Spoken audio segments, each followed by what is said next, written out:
Zoning Board of Adjustment meeting Monday, September 21st, 2020.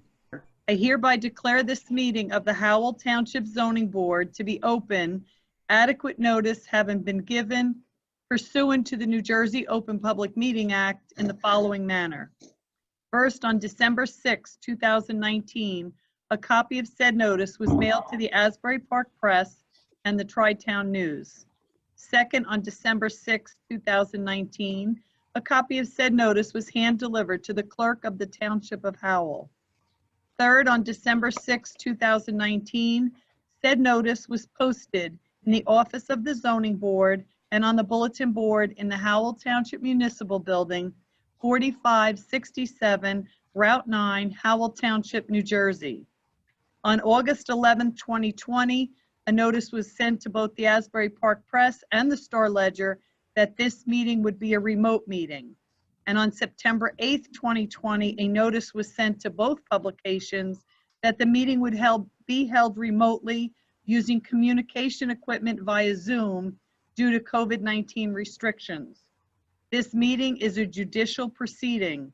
Any questions or comments must be limited to the issues of what the board may legally consider in reaching their decision, and the decorum appropriate to a judicial hearing must be maintained at all times. This meeting is being videotaped for possible future broadcast on Howell Township TV 77. And just a little housekeeping rules. If everyone could please mute yourself until it's time for you to speak. Be present to the camera and the call itself. If you need to divert your attention elsewhere, please make sure you're muted and turn off your camera. Any excessive movement or activity is distracting to other people on the Zoom meeting. Please take your video call in quiet locations, and whenever possible, sign in using Wi-Fi. It's also best if you keep all electronic equipment off, except the device that you're using, to keep feedback to a minimum. If you're on your phone, shut off the microphones on your computer and vice versa. Thank you. Yeah. Can we have a roll call, please? Yes, you may. Mr. Hughes. Here. Mr. Mertens. Here. Mr. Moretti. Here. Mr. O'Donnell. Here. Mr. Orozco. Hold on one second. Here. Thank you. Mr. Saya. Here. Mr. Cantor. Here. Mr. Gonzalez. Here. And Chairman Nansen. Here. You have a quorum. Thank you. Can we all stand for the Pledge of Allegiance, please? I pledge allegiance to the flag of the United States of America and to the republic for which it stands, one nation, under God, indivisible, with liberty and justice for all. Thank you. Mr. Tropoli, you mind swearing in the professionals, please? Not at all. Professionals, please raise your right hand. You swear the testimony you'll give this evening will be the truth, the whole truth, and nothing but the truth, so help you God. I do. Thank you. Tonight, I see we have Ms. Bell, we have Mr. Cunliffe, and Mr. Howard, all sworn for the evening. Thank you, sir. You're welcome. Approval of minutes. There are no minutes this evening. Vouchers. I have no vouchers this evening. Correspondence. I have no correspondence, but I will let you know that I did send a notice to both the papers that beginning October 5th, our meetings will begin at 7 p.m. for the remainder of the year. Okay, And that's all I have. All board members understand that our next meeting will be at 7 p.m. Yes, sir. Okay. Yep. Okay. And that's all I have, Mr. Chair. Thank you. Resolutions. I have no resolutions this evening. Okay, then let's move right straight on in. Okay, first case before the board, case number BA 1925, Brian Mayer, use variance preliminary final major site plan.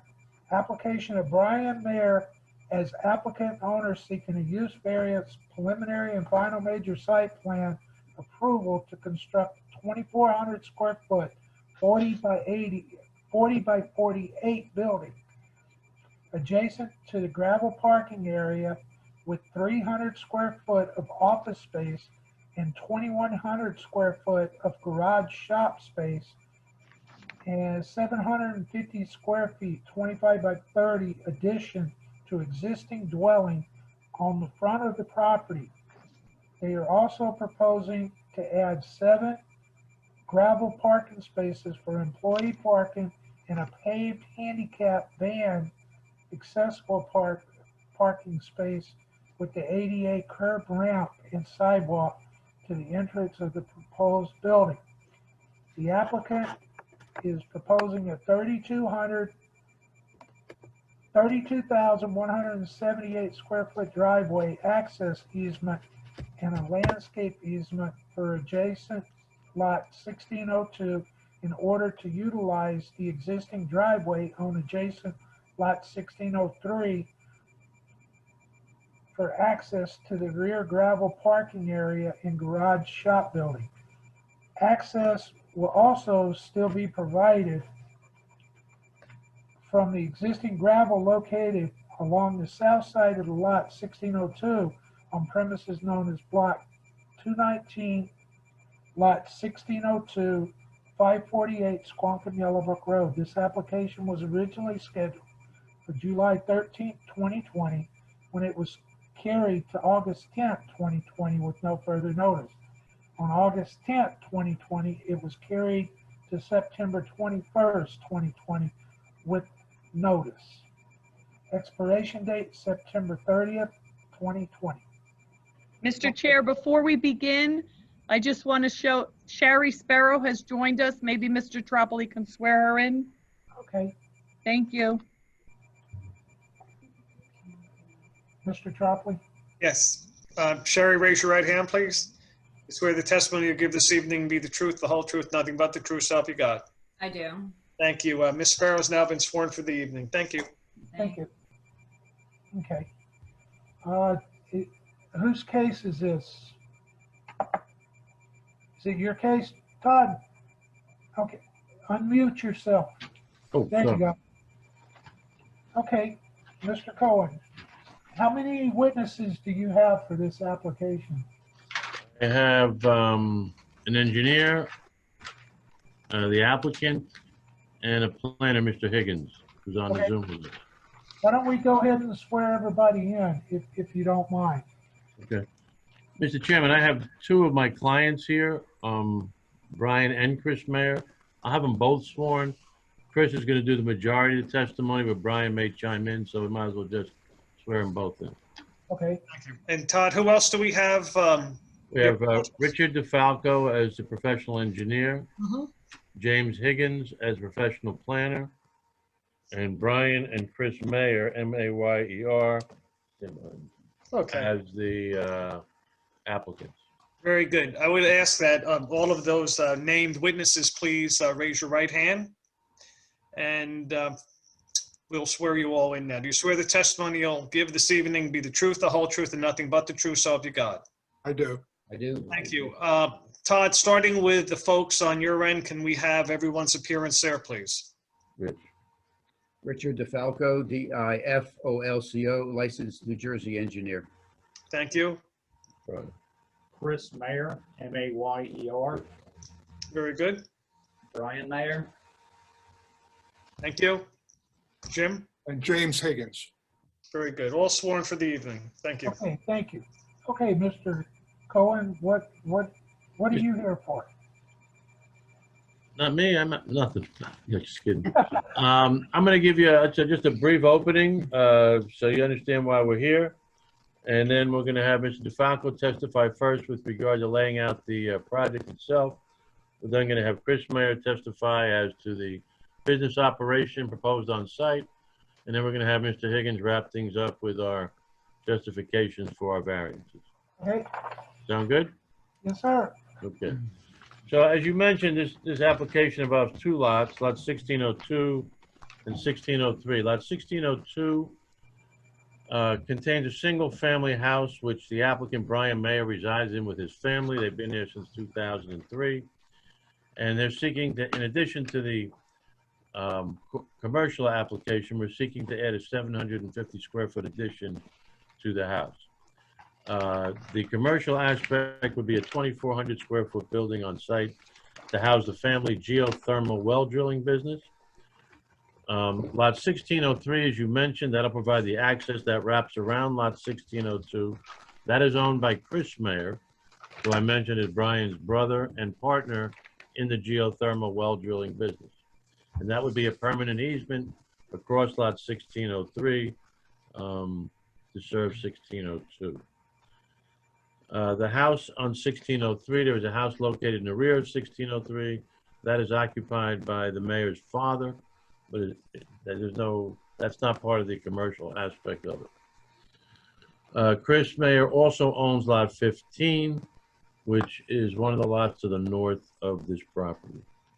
The application generates 2 use variances, one for a business that is not permitted in the ARE6 zone, or 2 zone, 2. And the second one is 2 principal buildings on one lot. This is a very eclectic area as far as zoning goes. I'm sure you're all familiar with it.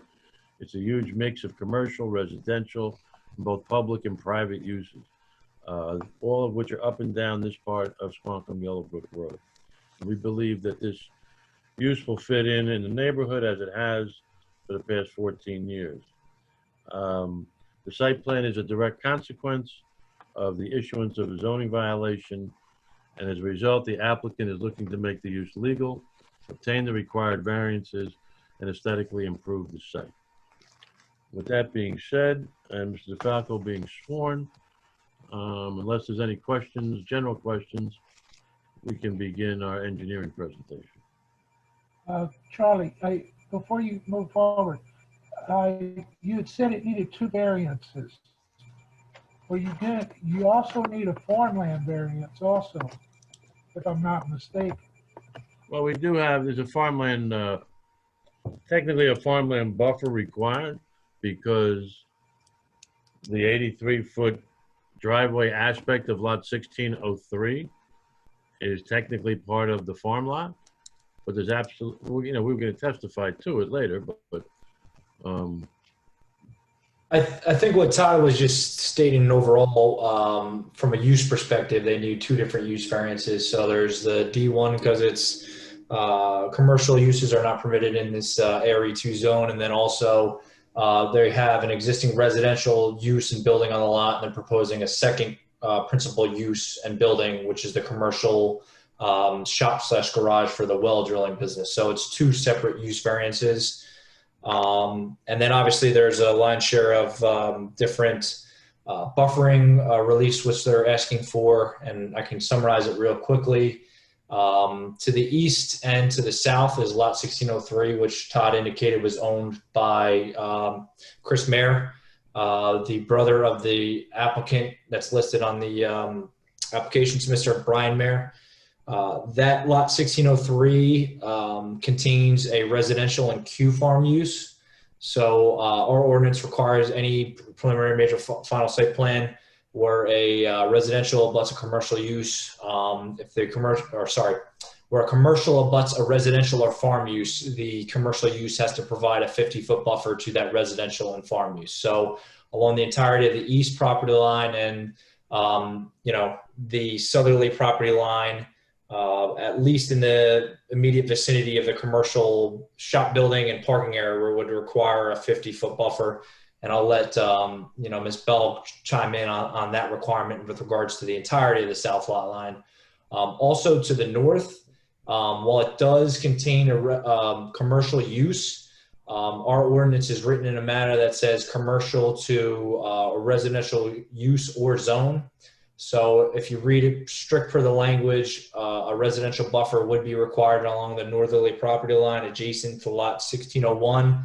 However, as I mentioned, it is a commercial use. So you'd effectively be buffering commercial to commercial. In addition to that, there's some bulk variances regarding side yard setbacks for the proposed shop building. As I mentioned, the requirement for a 50-foot buffer along the north property line for the residential zone, and then along the southerly property line for the farm buffer. We measure our principal setbacks from the required buffers. the shop building from both the north and the south 50-foot buffer is set back 7.5 feet where 30 feet is required in the zone for side yard setbacks. I would note, obviously I think the applicant's here seeking relief from those 50-foot buffer requirements. If the board were to seek or to rule favorably on granting relief of those buffers, the building would be 57.5 feet from the north and south side lot line. And then there's some other, a little bit more ancillary variance relief regarding lighting throughout the gravel parking area. But I'll leave that to ask some questions once we get into the engineering testimony by Mr. DeFalco. Thank you. Mr. Cohen? Yes, Mr. Chairman, since the buffers apparently are going to be a large topic of discussion, I think it would be a good idea if the board had an overall picture of what the site looks like today and what the buffers look like. We had just recently sent a picture over to Mr. Howard, I believe. Is he there? Can we? Yep, it's coming up. Yep. Yeah. I'd like to have, who took this picture? Who took it? Near map. What's that? Aerial company. Okay, really identify. Sure. You do. I like that. I like We're gonna have Rich identify this picture, and then we're gonna just walk you through the site so you can see what's there already today as far as buffers go. So when our discussion goes further, you'll see what we're talking about. Richard, could you identify this photo, please? Yes, the photo was, Oh, it's gone. it's gone. Wait, did I hit something? I don't know. Oh, yeah. Keep that away from me. Sorry. The photo was taken from an aerial company called Nearmap. It's taken from the south. It was taken October 2019, 1 year ago approximately.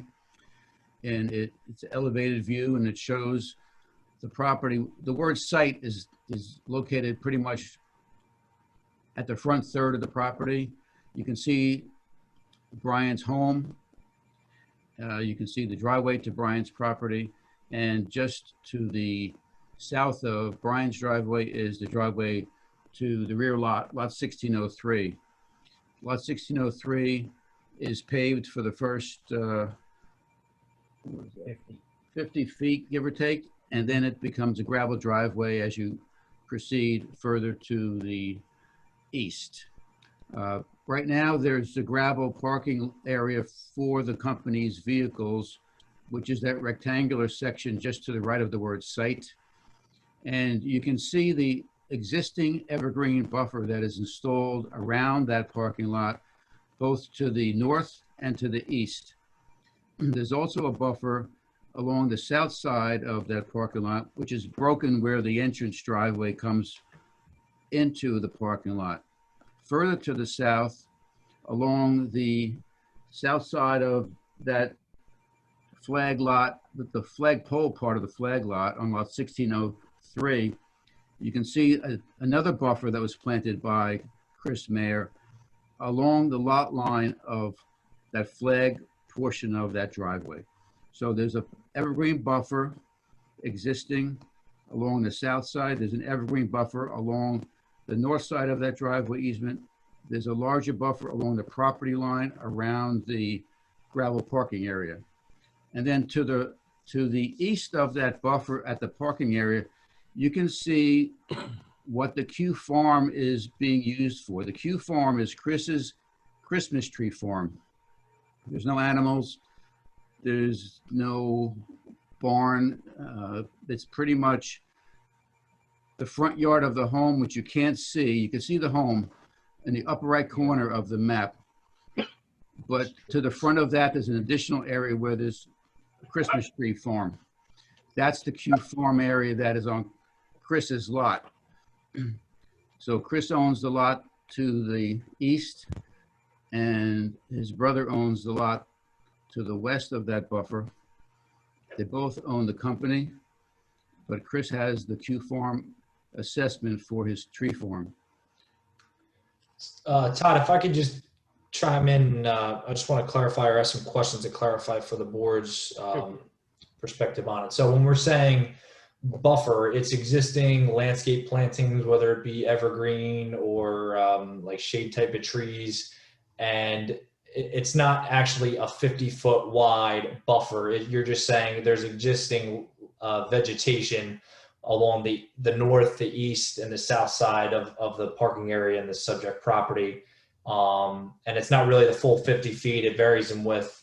And then to the east, as far as I think Rich alluded to Mr. Mayer's or Chris Mayer's Christmas tree farming, the additional plantings kind of in that little triangular portion between the driveway on 1603 and then the row of evergreens on the east side of the gravel parking area. Is that part of the Christmas tree farm, or are those permanent plantings that stay there, or do those get, cut down every year or whatever, every couple of years for the Christmas tree use?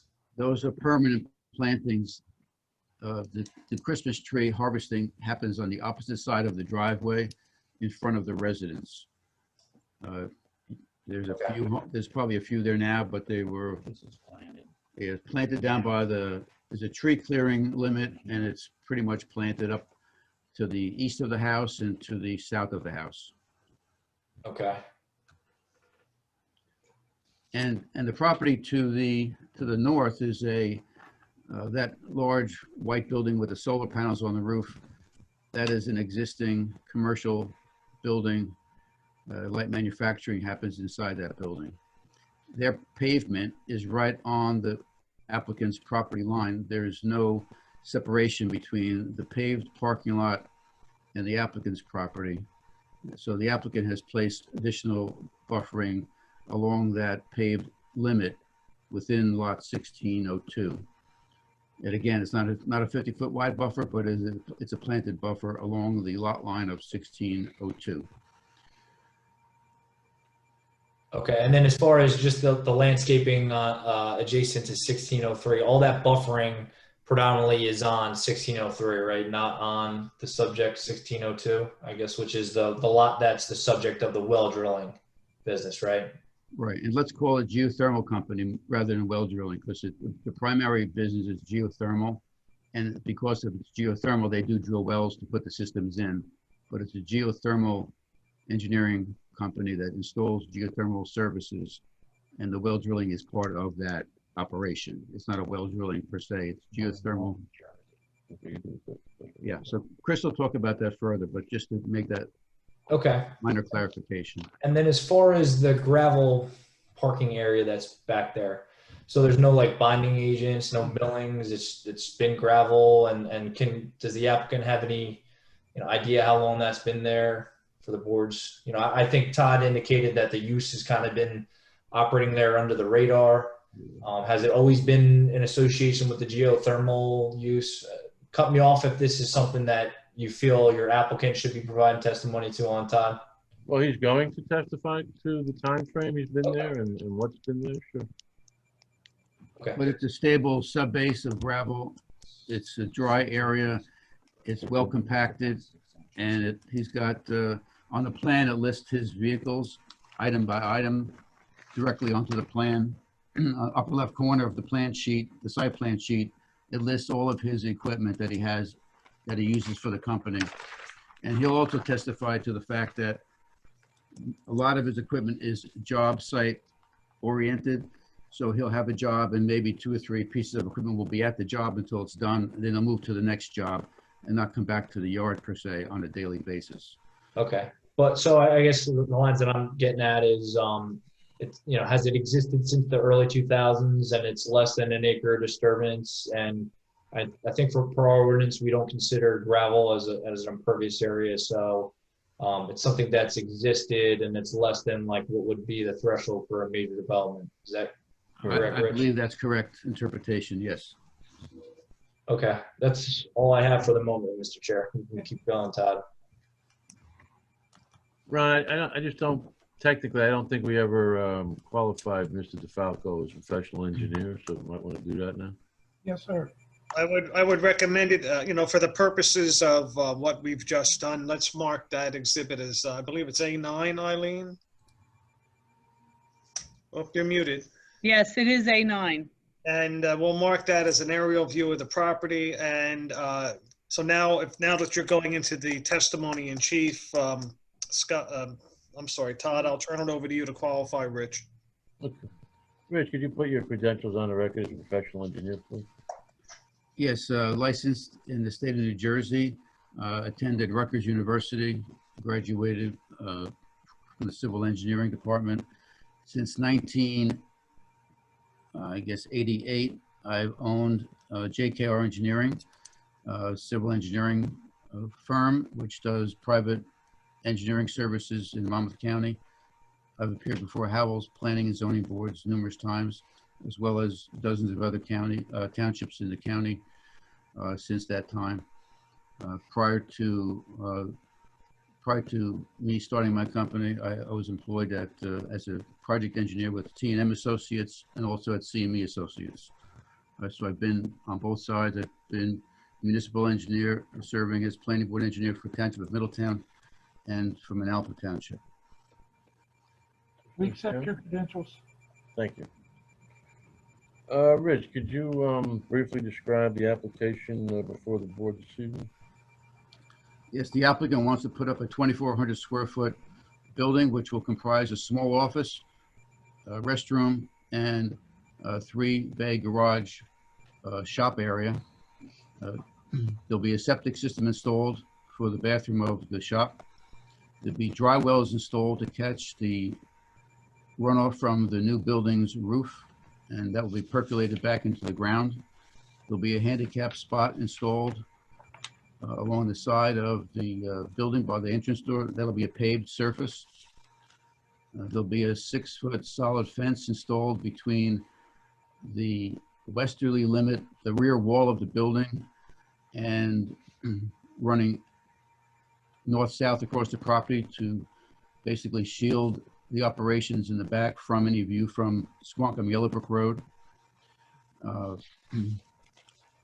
The site plan shows the footprint of each of the vehicles that fit on the property.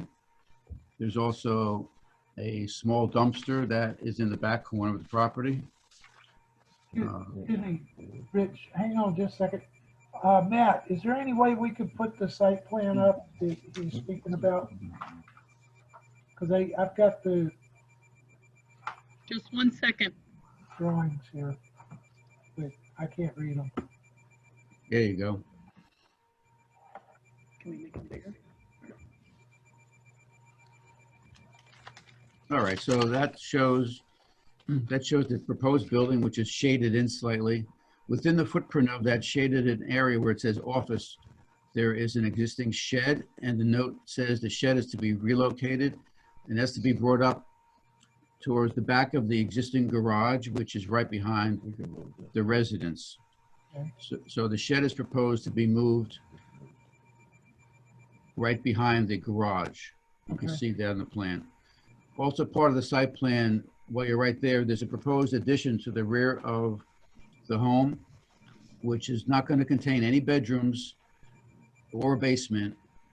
It's just basically a big, like a great room kind of a thing for him to have attached to the home. So that's a proposed addition to the home for his personal use, not associated with the business, not any new bedrooms, and no basement. We figured we'd show that because he wants to do that also. So at least we get that on the record the as plan- far as what he plans to do. Yeah. Rich, the Yes. plans say with basement. Can you confirm that is no basement? Let's see with basement. Supposed to say without, I think it's no. Is it with or without basement? Matt, you broke up on that. The plans say it's with a basement, so I just want to confirm. It says with basement. It's either, well, yeah, okay, I'm just hearing from the applicant. It could be one or the other. He doesn't prefer one or the other. But if it did have a basement, it would need to meet the town's 2-foot separation to water table code and not really have any steps inside the house. So that can be determined from a test pit. We did the test pit for the septic, and It's very, very flat grade in that one area, roughly elevation 80.5, 80.6. So I think if it's anything typical 8 foot plus the slab, the basement is probably not going to be feasible in that location. So that note should say without basement. Okay, the with basement should have a little O after the slash. Okay, so it's without basement. Without basement, correct. Okay, All right, and so the access to the site is something we should talk about. The access is the existing gravel drive, which begins at Squonkam Yellowbrook, and the first 50 feet of it is paved. It's 24 feet wide in general, and pretty straight alignment, pretty straight grade. And it wraps around the property and goes to the back to the home in the back, which is occupied by the brother's father. Right now, that driveway has an opening which cuts into the gravel parking area, the rectangular parking area. And also behind the residence on lot 1602, the driveway extends parallel to the sideline and also connects to the gravel parking area. The business itself, which Mr. Mayor will testify to, does not get day-to-day customers. Most of the larger deliveries are to the job site. And when he does get an Amazon box or FedEx box, it's a small type vehicle, not tractor trailer deliveries. The site is serviced by septic, as I said. There is a well on the property. And the well is extended to the rear shed today. The shed has water in the back. Utilities are existing to that back area of the property.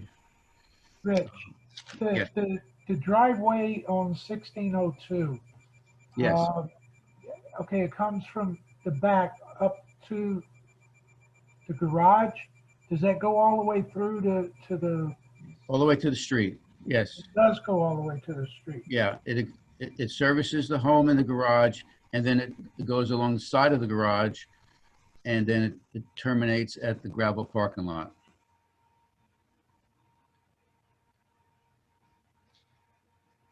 So Rich, I guess the applicant is gonna, is the applicant proposing to utilize both of those existing driveways, the one on 1602 and then also the one within the access easement on 1603? Well, since he lives in the house, when he goes to work, he just drives his car behind the garage into the shop area, and that's what he would propose to do, rather than going out to Squonkam Road and coming in the other driveway. The trucks in the parking don't use that personal driveway. The trucks and the equipment, the trailers, all use the large driveway, which is on 1603. Only his own personal use, he would go to 1602 for in and out, to grab a sandwich or something, to go get lunch and come back. So he doesn't use 1602 for truck access at all. 1603 is the main access to the yard. 1602 is his personal access point. Okay, so from the parking area behind the single family dwelling, the gravel parking area, he comes out of that, makes a left, goes north, and then parks his vehicle up in that gravel parking area. Right, Okay, and there's no other commercial coming in from that residential. that's correct. So my comment or suggestion to the board is, if that's the case and the applicant wishes to continue to use that for his own residential access to the back of the property there, I would recommend some kind of signage at the entrance to Squonkam Yellowbrook Road there, saying residential driveway, no commercial, something to that effect. So that way, we're not having two commercial driveways for one commercial use. And then I would also say at the, I guess it's the western end, southwestern corner of the gravel parking area, some similar type of signage just saying no trucks prohibited beyond this point or something to that effect, or no commercial vehicles beyond this point. So that way it's just clearly regulated that it's just the applicant's residential access to that gravel parking area in the back. And Rest of like private driveway would work too. yeah, I mean, I so mean, as you might notice on the site plan, we do not have an ID sign or a project sign or a building sign. We have no sign because we have no people coming here. It's really his own yard. He doesn't need to advertise. He doesn't have a sign on the street. So it's a very discreet operation. yeah, I mean, my concern would just be like any of the commercial vehicles coming out of the gravel parking area, deciding whether or not they wanted to use either of the two driveways. You know, I would say if you're saying we need to have access through 1603, then there needs to be some kind of prohibition on them utilizing the existing driveway on 1602. Right, and those signs, we can put the signs up and we can get the verbiage, whatever verbiage works. We can put, you know, commercial vehicles, private driveway only, whatever works, that's fine. Okay.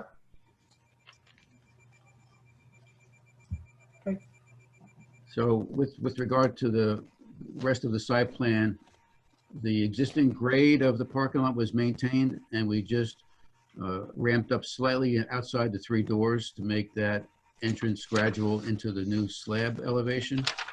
We're not regrading the entire area there. It's just a little bit of the paving is a handicap grade, so it's less than 2% on that little bit of pavement outside the entrance door, and some minor grading with gravel just to blend that new elevation of the handicap area back into what's there today. We have some outdoor floodlights at the building, which don't light up the entire parking lot. They only, if you look at the lighting plan, they're cut off. The 0-foot candles is maybe halfway through the lot, and then it dies off to nothing.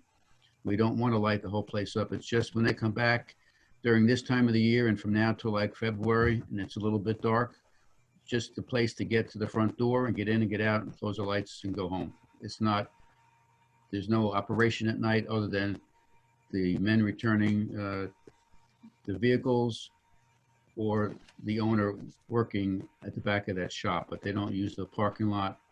No customers, everybody's gone pretty much. And most of the employees will drive to the job site. So there may be, 4 or 5 employee vehicles here.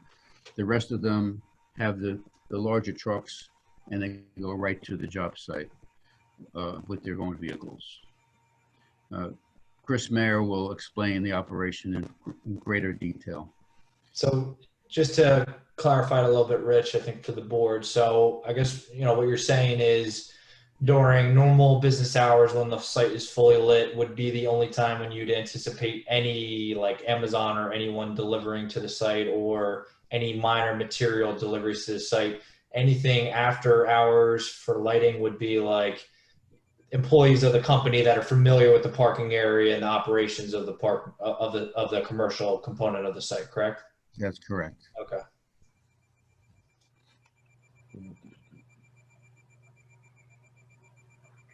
We have a dry well, which I briefly explained, and that does catch the 1-year runoff storm. And we did a perk test on the side of the building, and the water table is about 5 feet below the surface, and the soil is suitable for the percolation to occur. So that roof will be piped into a dry well.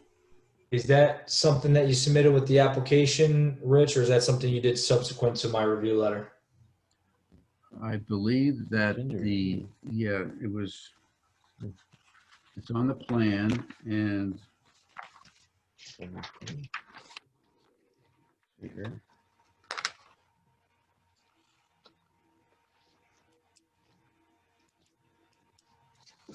you probably don't have the calculation on the volume, but the volume, I could give you that. The volume of the dry wells, we have 3, what does it say? I can't see it, 600 gallons? 3 600-gallon dry wells, which is 1,800 gallons. Yeah, the more so where I was just going is, I think a dry well obviously is a good thing. It's an added benefit for the building there. I just want to make sure I can see if it's not already provided on the plans, the board rules favorably as a resolution compliance item, just the soil logs with the infiltration and the water table. That we have and that I can give you, yes. Just in case the dry well needs to be shallower and, different dimensions, we can have that worked out as a resolution compliance item. So, Yeah, and then I think these are the 3-foot deep dry wells, so they're very shallow, but they're wider, so they don't go down deep. Gotcha. The 5-foot water table, I think we stayed 2 feet above it with the bottom of the dry well. Gotcha. And then I just want to re-clarify for the board with the lighting. So obviously they're asking for relief of the minimum light intensity kind of around the perimeter of the parking area, so the north, east, and west. I would say it's up to the board's consideration, but the applicants provided testimony that it's only employees or the owners of the site who are going to be operating there after hours and are going to be familiar with the site. It's not going to be the general public coming in. So I wouldn't take issue with the board if they wanted to grant relief of that, given the applicant's proposed, use being that it's just people familiar with the site after hours.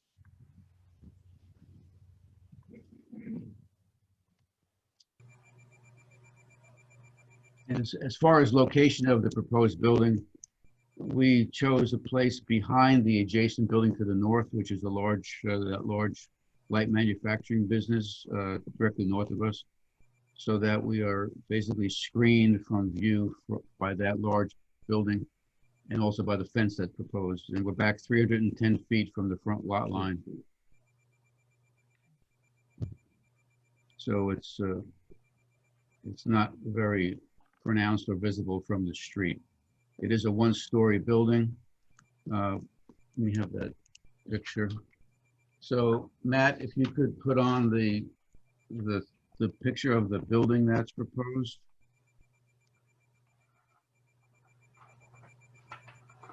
This is like a butler building with 3 doors and a man door, a little cupola on top, green roof and a tan siding with green foundation.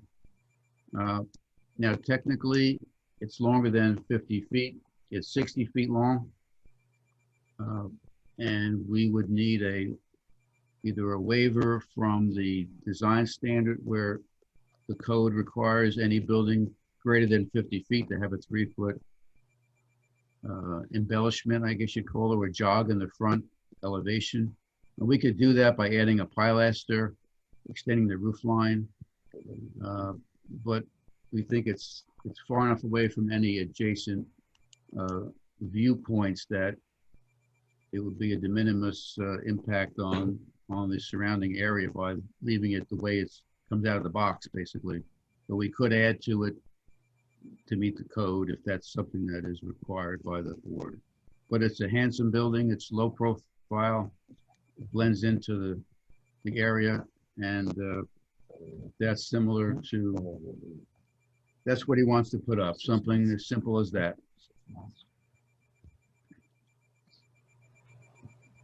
That's not the actual picture of the building, that's a rendering of the building. Christine. Can we mark that as A10, please? Sure. What Thank do you. the other 2 sides of the building look like? The rear of the building is going to be the same siding. No windows. No windows in the back.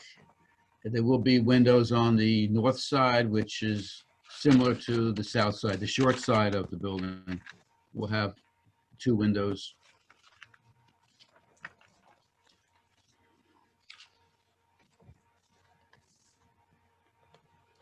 Well, I know Jen would, if she was here, she would be questioning having that break in the building, not having it just, I know it's way back there, but I know her and her standards, she usually, she wants to see that break. So if we could Yeah, do it- I really think that the plain back wall with no windows or anything is really not acceptable. There needs to be something on it to break it up a little bit.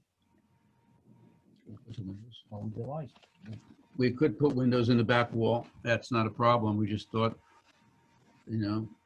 it's bright enough in there. It's only going to be used with the lights on. So And it faces that thick. Just tell me what it faces. yeah, it's facing the fence. There's a 6-foot fence right behind it. And we could put windows that you might see the tops of the windows from behind the fence. But that back elevation could be made less boring with windows for sure. The materials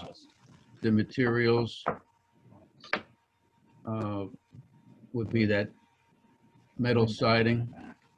Yeah, I really think a little bit more needs to be done to the building to kind of become more in line with the township's architectural standards. Okay, I don't think the applicant disagrees. He's not objectionable to that. We could put pilasters in there and put a couple of things that look like columns, vertical columns up there. That would meet the code, I believe, as long as they 3-foot measurement. I agree. Rich, I just want to clarify for my edification on it too. So we're saying there's a fence proposed behind the building. Is there actually a 6-foot fence proposed right behind the building, or is it, we're just saying it meets the? Okay, Less- no, that's right, Charlie. It butts up to each corner. The building itself is not, the fence is not at the building, right? So the fence stops at the building, then you have the building, then the fence picks up again on the other side. So Gotcha. there is no fence right behind the building. So you would see that large wall of the building. So windows would probably work in some decorative pilaster as well. Again, it's 300 feet off the road. Yeah, no, I just was, for my own, just wanted to clarify, a fence right behind the back of a building. I don't know that necessarily makes sense. So just wanted to clarify for my own edification. And we could also plant some evergreen trees behind the building too, which would serve. No, it's right here. So we can do what's required of the building. We could also supplement that with evergreen buffering as well. We just need to stay about 10 feet away from the septic field. But we have room to put, we have about 20 feet between the building and the septic field. So we have room for evergreens to go in there.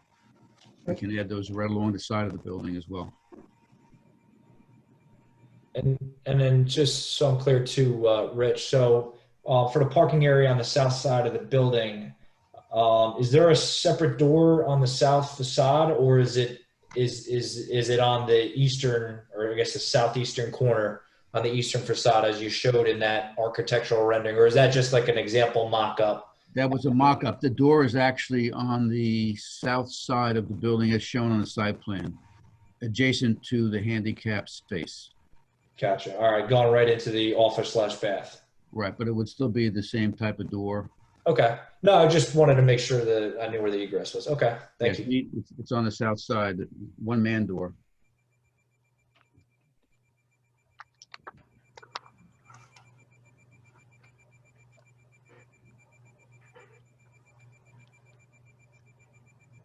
Charlie, do you have any more questions for Mr. DeFalco? Yeah, so looking at the aerial, and I don't know that it's readily clear from the site plan. It looks like there's at least one large tree existing in the middle of the gravel parking area. Is that to remain, to be removed? It looks like there might even be a little bit of grassed area. Is that removed and replaced with stone, or what's happening there? That one tree that's in that parking lot it's half dead, and we're going to take care of the other half of it with a chainsaw. So it is going to be removed, and the little bit of grass will be gravel, raked over gravel. So that is there, and we're driving around it now, but it's not a healthy tree, and it will be removed. Okay. And then for me, a typical thing that the board would ask on an application like this with construction vehicles or heavy equipment, anything with like hydraulic lines and diesel. Obviously, you're proposing the whole entire parking area to be gravel, so they do need a waiver from the pavement section required for parking areas. So the ordinance requires parking spaces, light duty to be 1.5 inches of HMA surface course with 3 inches of base course.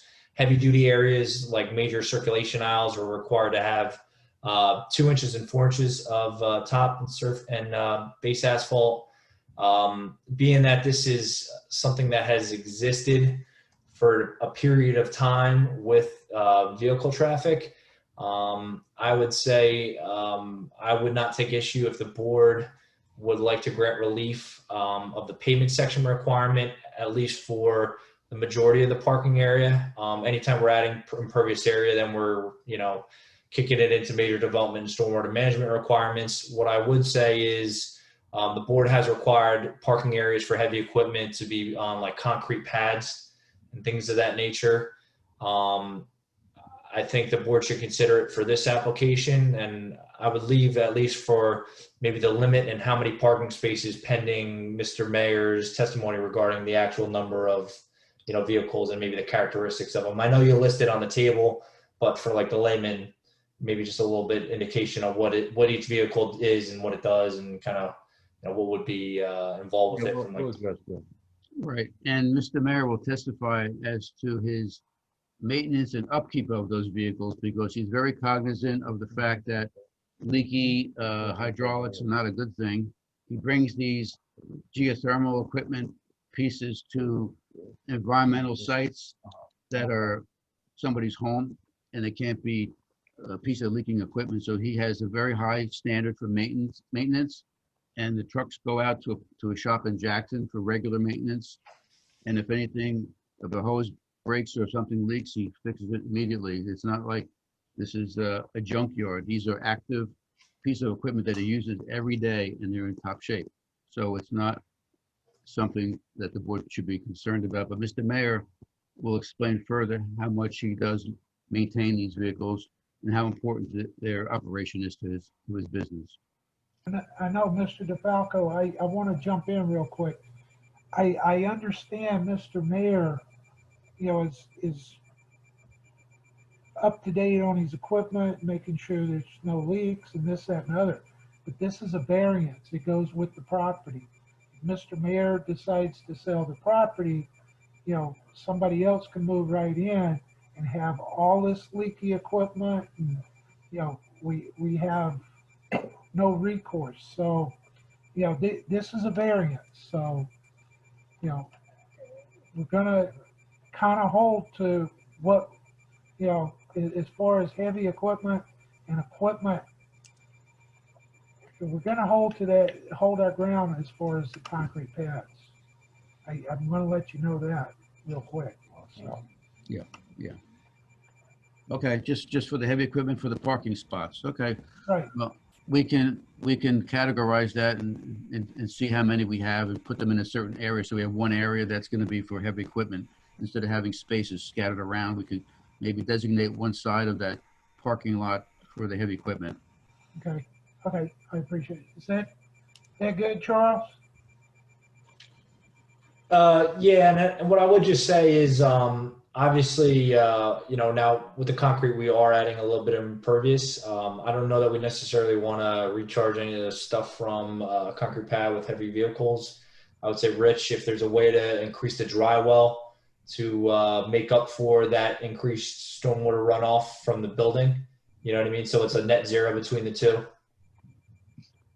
Well, I still think we're under the threshold of disturbance. I don't think we would be triggering any of that requirement. No, what I'm saying is you're proposing a dry well. You say it's for the 1 year storm for the building. Now we're adding a concrete pad, just maybe expanding the dry well.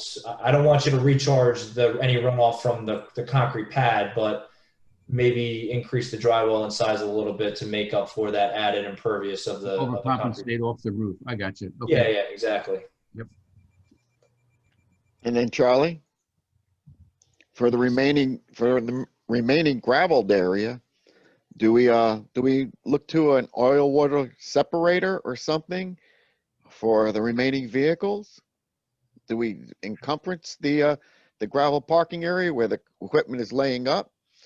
Because when I look at the building and I got 3 bays, and we say that we maintain the equipment on a regular basis, then that means maintenance is going on. So then, there's a couple. Excuse me, real quick. We don't maintain the building. Yeah, but Mr. Mayor will testify. We don't maintain those vehicles on site. A place in Jackson takes care of all the trucks. So, Mr. Sayer, what I'll say is, and I think the intent of the concrete pad when the board has required it is, they bring a piece of equipment back to the yard, and things happen with heavy equipment. A line might break or something to that effect, and you might get a little drip and a leak. So at least it's on a concrete pad and not going straight into the gravel, into the soils beneath it. If the maintenance that they're performing is just minor, replacing a tire or something like that to that effective, where there's not really any changing of fluids and liquids, I would say, a concrete pad, just for the purposes of an emergency situation, you don't have a leak right onto the ground. I don't know that we need to require any oil water separators or anything of that nature.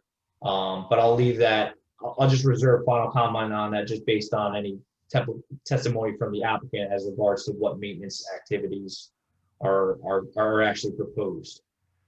So that answers your question, Mr. Say. Let me know if it does not. No, that answers it.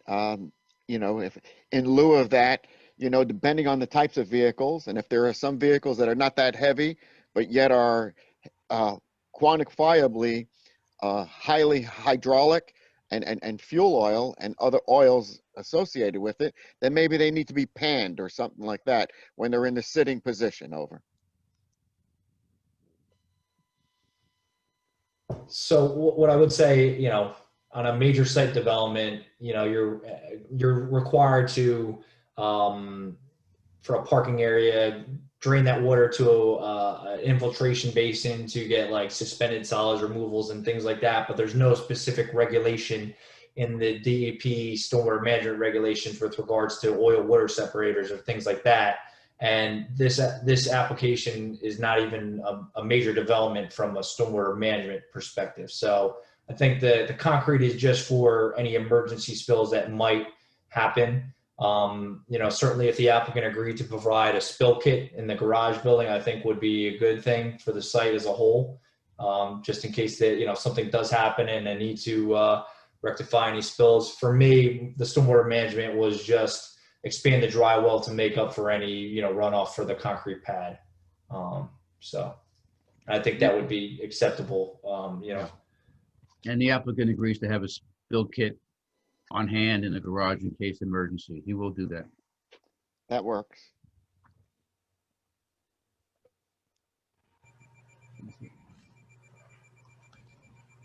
Mr. Chairman, it's probably a good time to hear from the applicant now. Yes, sir. Okay. I'll sit here. I'm going to have him switch seats with Rich.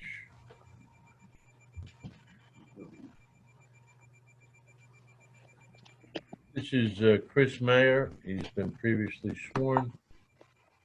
Chris, what's the name of your business? Able Environmental. And how long has the company been in business? We've been in business since 1942. Obviously not started by you. No, it was started by my grandfather and my father's two older brothers. Okay. And before you relocated to this site in 2003, you were in Point Pleasant? We were previously in Point Pleasant and Elizabeth before that. Okay. And you've been at this site, working at this site since 2003, is that correct? Yes. And just for the record, 1602 is owned by your brother Brian and his wife, and 1603 is owned by you. Is that correct? By me and my wife. Your wife. Okay. And 1603 is going to contain the easement for access to the business. Is that correct? Yes. Could you generally describe what geothermal what you do exactly? What we do is there's no other company in the state I know that does the full encompassing of we design and build geothermal systems for buildings and houses, and like I said, we're one of the few companies. We do the design, we do all the drilling, the underground piping into the building, all the mechanical work in the building, the heating and air conditioning units that connect to them, the distribution system, and then we maintain them for the life of the equipment. And what's the deal with geothermal? Why is that a good thing? It's the cleanest type of heat out there. It's the most economical to run. It's sustainable, and it's got the longest life cycle of any heating and air conditioning equipment. It's got very little impact on the environment, because what you're doing is you got a building that's, you want to maintain about 70 degrees, and 55 degrees we can pull out of the earth, and then we got to get that other 15 degrees to heat the building. And in the cooling mode, we've already exceeded that. So all we're doing is heat exchange with it. Now, we had some discussion about the typical building, the 2,400 square foot building, and we talked about the architectural stuff. What about the inside of the building? What's going to go on in there? There's going to be an office inside. We're a small outfit. There's 6 of us right now. We can go up to 8 or as small as 4, depending on the economy. We've been pretty steady here. I do most of the office and the estimating and sales. All my sales are done outside, and then I have a electrical engineer that works with me in the office. The building is generally to take any outside storage and put it inside. We carry a certain amount of pipe fittings, sometimes duct and units, pumps, right, for smaller stuff. On the larger jobs, anything trucked will be delivered to the site. The equipment the same way. These jobs go anywhere from a couple weeks to, we've had one we've been on for 2 years. So the equipment goes out and it gets shuffled from site to site. If we're not busy, these parking places will be full. Generally they won't be full. There's something going on all the time. Todd, if I could just jump in and ask a couple clarifying questions. So I think you said right now you have 6 employees, but depending on the season and kind of workload, it could be anywhere from 4 to 8. Right. Is 8 what you would anticipate, like in your wildest dream, if the use were to expand, or do you ever anticipate more than 8 employees for the? No, not here, and I don't anticipate growing to that. I've been in this 32 years. My youngest son is in it. He's the 4th generation, and I don't anticipate growing it any. I got a nice little market right now. We don't have to advertise for any of our work. It all comes through the door from previous clients. So that's about as far as I'm going to take it. Okay. And then as far as materials or things like that, you said for the most part, all the large bulk items get delivered right to the job site, but there's a chance you might have small pumps or is there any potential that you'd have excess materials, wall casing or anything like that stored on the site? And if so, is it in the building? Is it in the... Yeah, our idea is to store that inside, is what we'd like to do with it. Yeah. And yes, we could have some excess. We'll carry a small amount, and then yearly, we run a pretty tight operation. It's because it's small, it's tightly controlled. Anything that is, we may store some stuff for a year, and after that, it ends up, going out in the dumpster. Okay, so it sounds like there's a potential that there could be some outdoor storage. I think the board would, if there is going to be outdoor storage, I think the board would just like to know, is there a general area in the parking lot or the gravel parking area where you anticipate it to be stored? Just some general approximate dimensions. Are we talking about like a pipe rack? Yeah, I would say that if we did have something like that, it would be on, I don't know what line this is, between the building, the north side, between the building and the north side where that tree buffer is, we'd probably have where the dry well is, we'd probably have a pipe rack in there.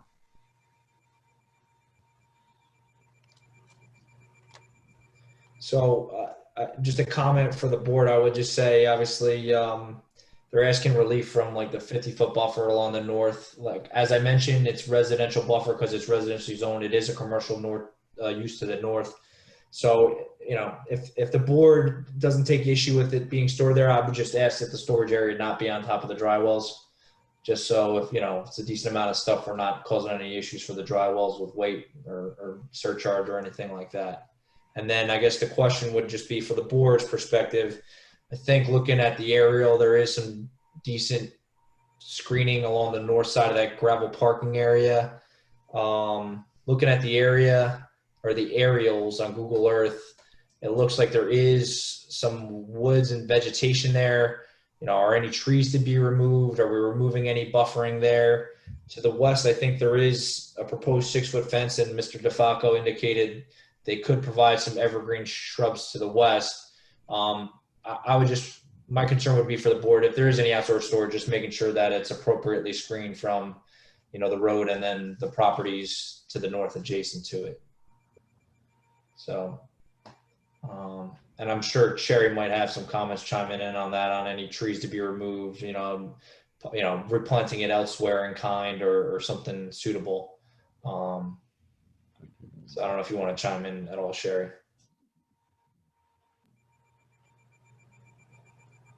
Yeah, in my previous letter, I did ask about the existing trees. It does look like there's trees in the area where the building's going, potentially even where the expansion on the house is. I mean, there's a tree nearby, it's hard to say.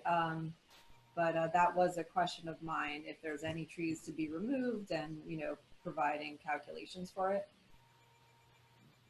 Yes. Okay, we can do that.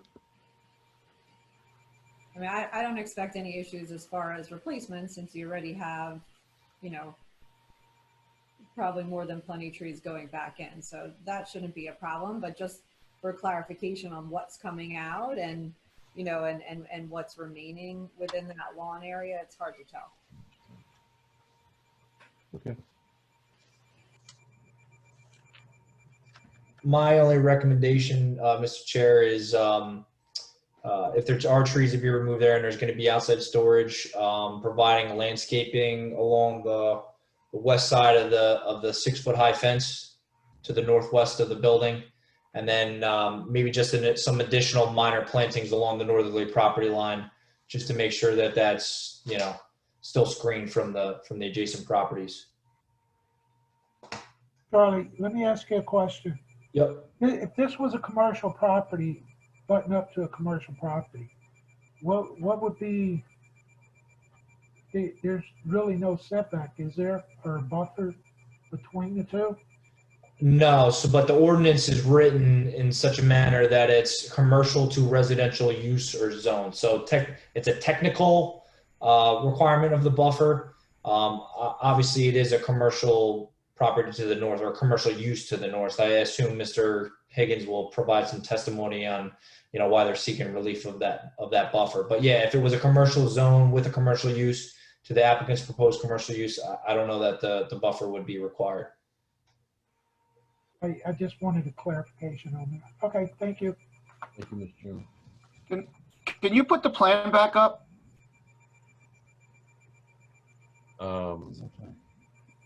You guys can,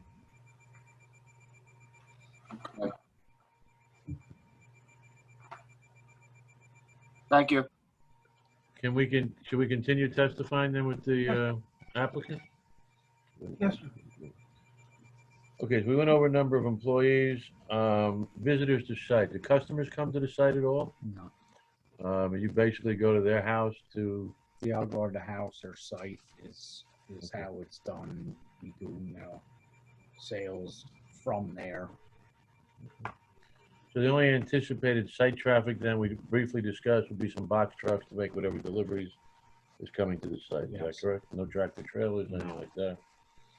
And the larger equipment gets delivered right to the site. Right. We talked about your vehicles. Why don't we go, they wanted some specific testimony. You had given me a list. Why don't we go through the list? You said there's 2 air compressors on trailers. Yes. You have a water truck. Yes. 2 drill rigs. Correct. 2 service trucks, Yes. 3 trailers. I think there's probably 4 trailers. Okay, 4 trailers. Hey, Todd? Yeah. Hey, let me interrupt you real quick. Okay, on the drill, what we're talking about on the concrete slab would be mainly like the drill rigs. Charlie, you could jump in, but mainly the drill rigs. The air compressors don't take up that much room unless they're heavy, big CFM air compressors. But, if they're just, how many CFM are the compressors? They're 175. Okay, so that's a small unit. So, they could probably be stacked in line on the deal, or do you keep them inside? I don't know what we're gonna stack inside yet. As far as anything we can keep inside, I'd like to keep inside, but it's a matter of what value of equipment and what we can fit in there, with material storage. Right. But, okay, you got the drill rig. Do you have any heavy equipment, backhoes? I have a backhoe and I have a bulldozer and a mini excavator for, trenching and backfill. Okay. So, Mr. Chair, if I could jump in, just looking at the schedule that they provided on sheet 2, what I would say, it looks like they've got 2 drills, they've got a water truck, a dump truck, backhoe, dozer, excavator. That's 7 pieces of equipment. I would say, 7 spaces, for a concrete pad, maybe at least a minimum of 10 feet for each of those. So, a 70 by 20 size pad might be adequate for those pieces of equipment. And then when you say the trailers that are listed on there, that's just like a trailer hitch, right?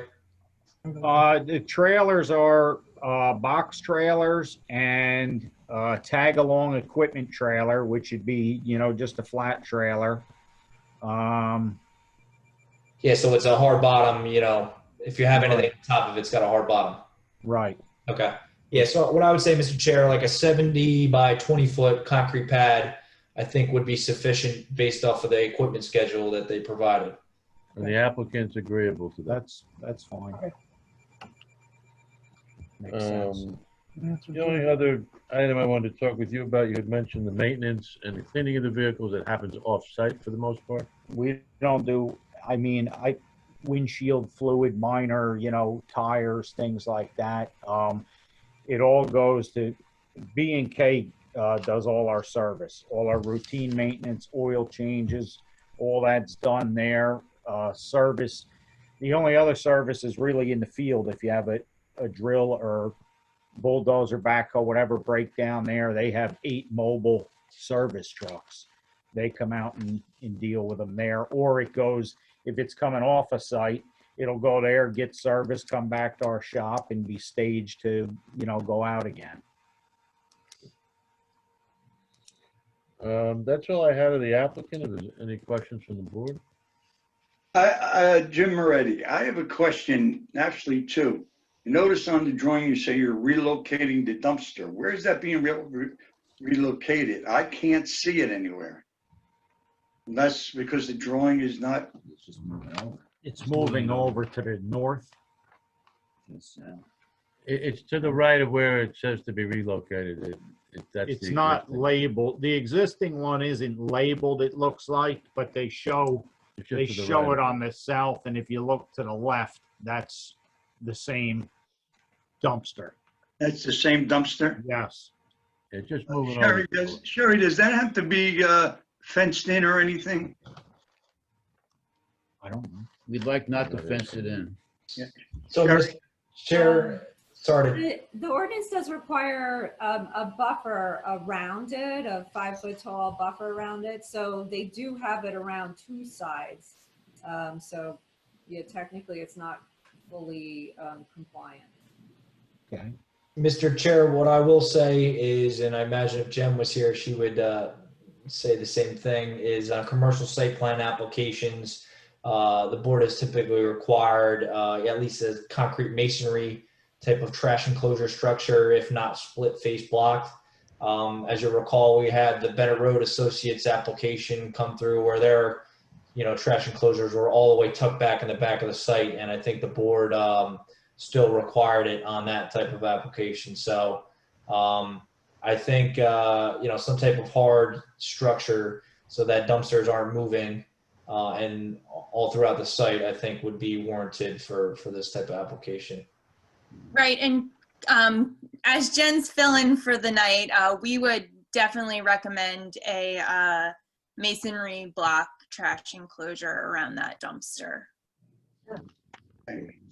Thought she would want that. One other question.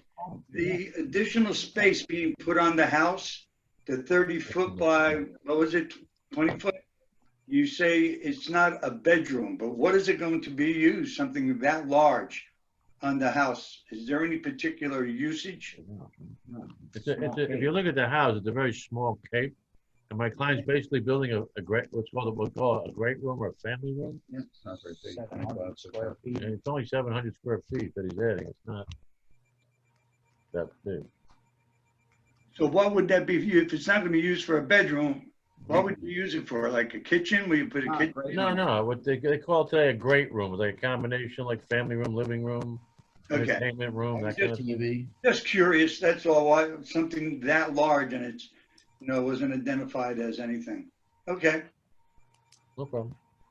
I have a couple questions. I've listened to the engineering and the operations and the owner's testimony. During our NOV, we noticed commercial vehicles were also being stored at the pole barn on lot 1603. I haven't heard anything about that. It's not really subject to this application.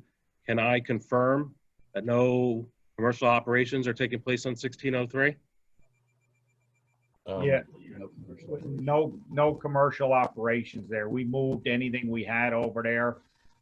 My dad subsequently he's retired as of last year. So we've waited 2 years for this application from a zoning code compliance perspective. So if there's any vehicles there, that compliance has to be immediate. I mean, like this week. There's nothing there as of today. There's nothing. Okay. There's been nothing there besides whatever he has for farm use. I think he's got a Kubota tractor, his truck, his camper. But that's the day we were out there was a probably 30-40 foot tall drill rig, so that's not there anymore. No, it's all on 1602. My next question is regarding lot 1502, which is up the road a little bit. About 6-9 months ago, a driveway was installed. That driveway connects all the way from Squonkam Yellowbrook Road to the back of 1603, ultimately connects to the driveway that is being used as access through this application. Can I confirm that that driveway has no commercial use associated with this application in any way? It does. That driveway on that lot doesn't connect to anything. It just goes back into the lot. So no commercial use through this application, right? No, sir. No. And the vehicles that are being sold from 1502, they will be removed, and you can't use that site for selling your commercial vehicles. Gotcha. Okay. Yes, sir. That it, Matt? That's it for me. Chairman, I got a question. Yes, sir, Paul.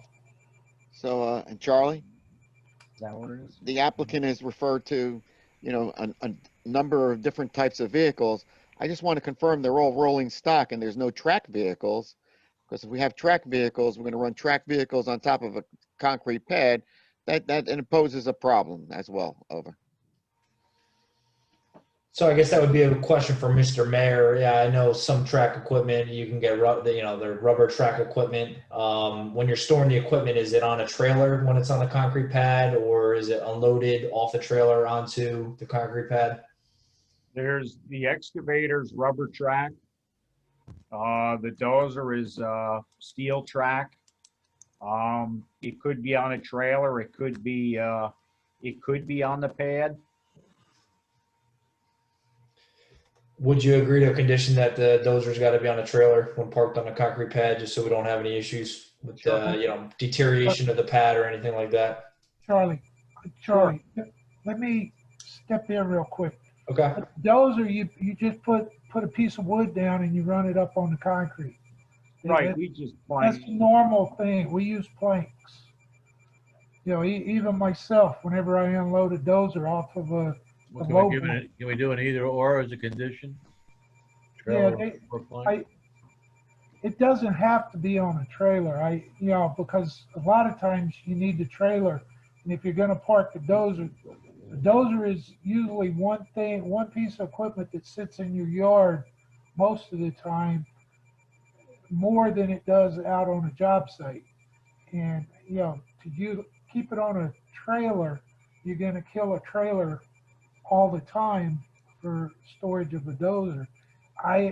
We always just put planks down and run, our excavators, dozers, whatever, even unloading them on a highway. We use planks to walk it off the trailer and then onto the job site. So you could store it on top of planks. So I think what Todd was suggesting is an either or, so I would find that acceptable, Mr. Chair, either on a trailer or concrete wood planks, not directly on the concrete pad would be acceptable. Thanks. Is that okay? Yeah, that's fine. Okay, any of the other board members? Mr. Moretti's already, Mr. Hughes. No, sir, I've got all I need so far. Mr. Chair, I want either the applicant or Todd can maybe clarify. So 1603, you are proposing a driveway access easement and landscape easement for lot 1602. Are you proposing any landscaping on that, or is that intended to should the lot be sold 1603, the applicant just can't go and remove all this vegetation and landscaping that exists there? No, that's to stay for sure. Okay. We have additional proposed landscaping on the south side as well, on our plans that we do. Closer to the building.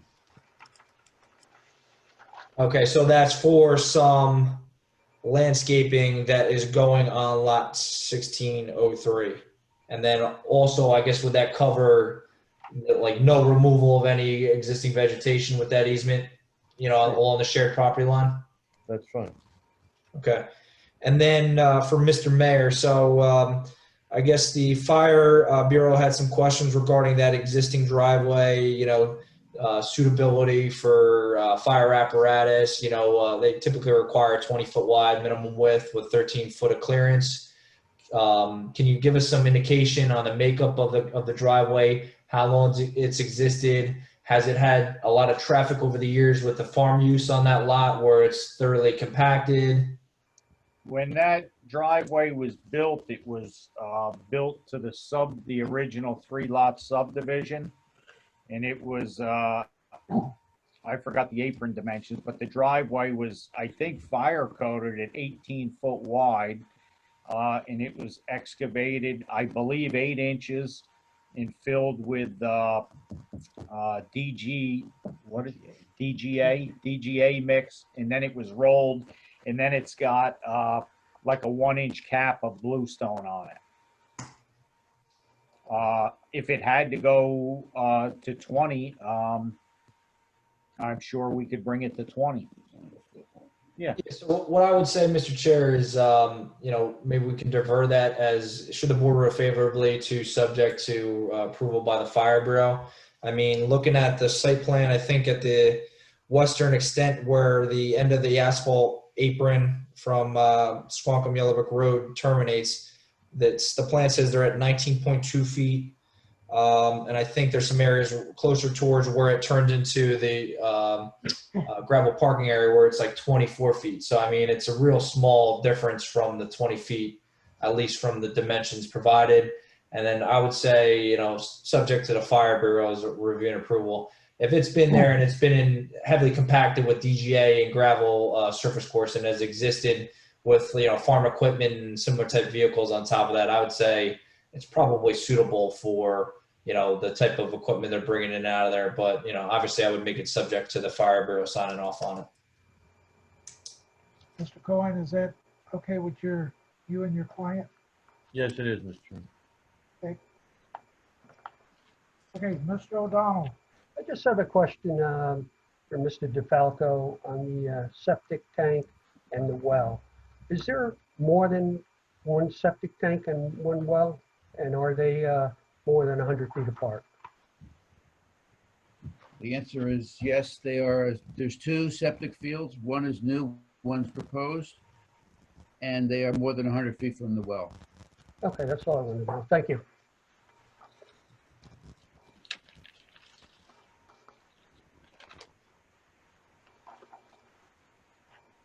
Any further questions of the applicant?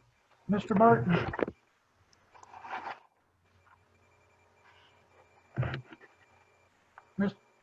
I think he's muted.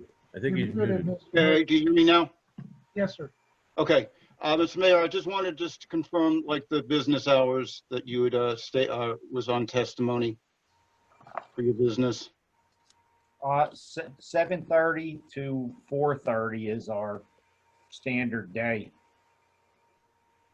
Okay, would you be working on a Saturday if you got backed up with work?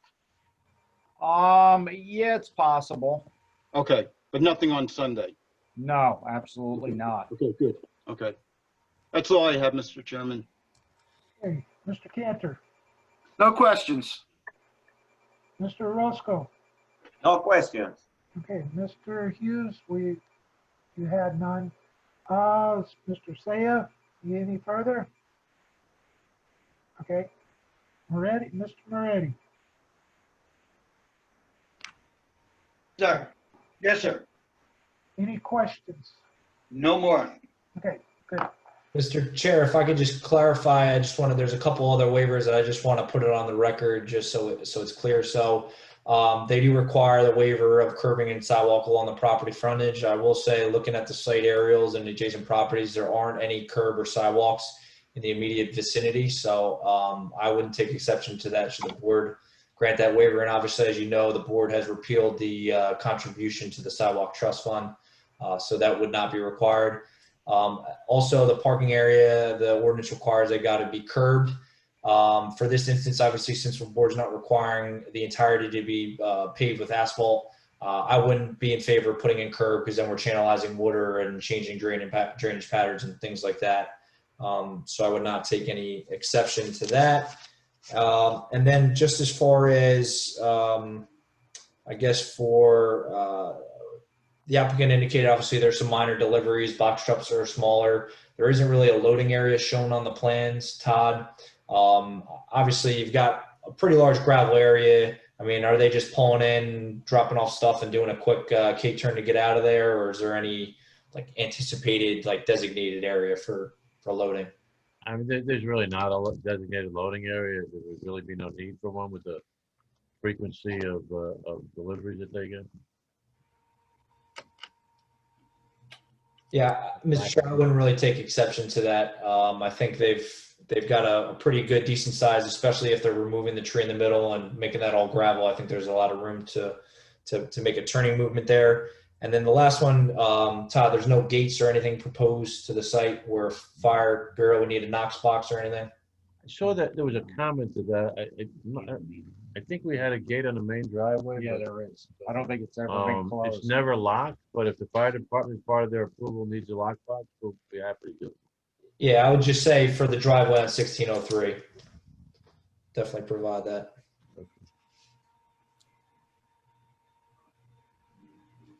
And then the last thing I would just say is, for the board's record, when that access easement gets finalized, the driveway and the landscaping, I'd like to see it filed by deed, obviously, and then a copy of that for, Ron's and my, review and record.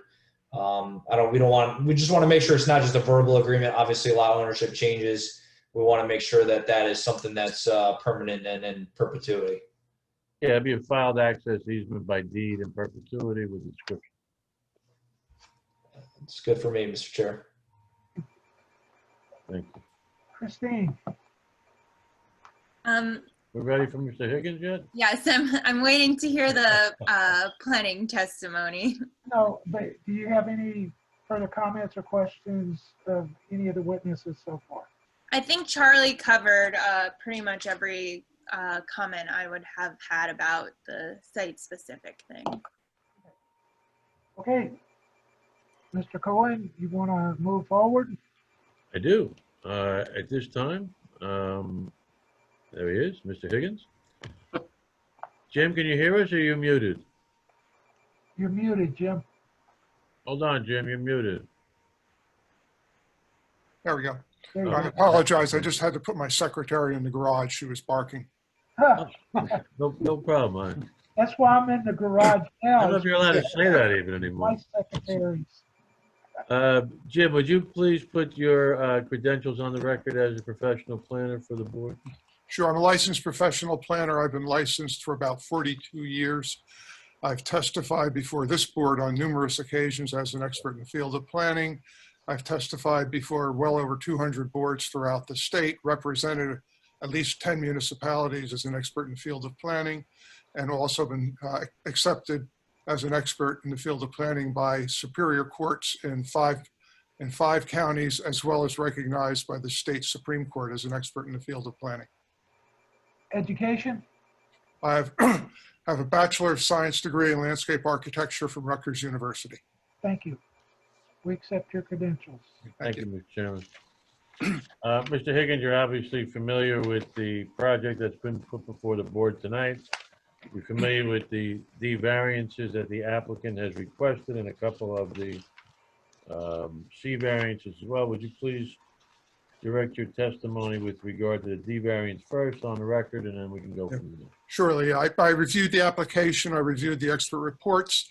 I visited the site on several occasions. I am familiar with the area.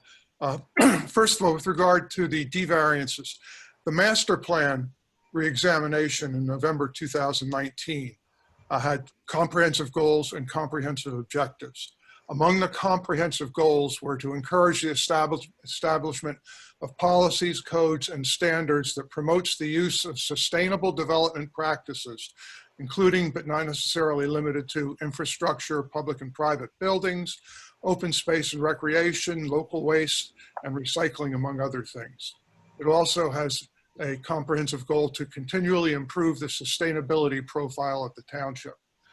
And comprehensive objectives, one of those is to promote energy efficiency, conservation, and increased use of renewable energy to reduce waste and increase recycling, to reduce the use of hazardous materials and eliminate toxic substances, and to reduce greenhouse gas emissions, and to plan for mitigating the effects of climate change. So I think those are goals and objectives that are pertinent to this application. In addition, even more pertinent is that reexamination report recommended that this specific area, including the subject site and lot 1603, as well as 13 other sites in this area, be redesignated to include an SED light overlay zoning. And basically what the master plan says, what the examination report says, is to create an SED light overlay zoning of the northwestern side of Squonkam Yellowbrook Road from Southard Avenue to the parcel opposite of Duke Drive. The overlay of the SED light over, and this is awkward wording, but this is exactly what the re-examination report says. It says the overlay of the SED light over the underlying ARE2 district is to encourage light industrial development in an area that is already developed with several industrial properties ranging from warehouses to light manufacturing businesses.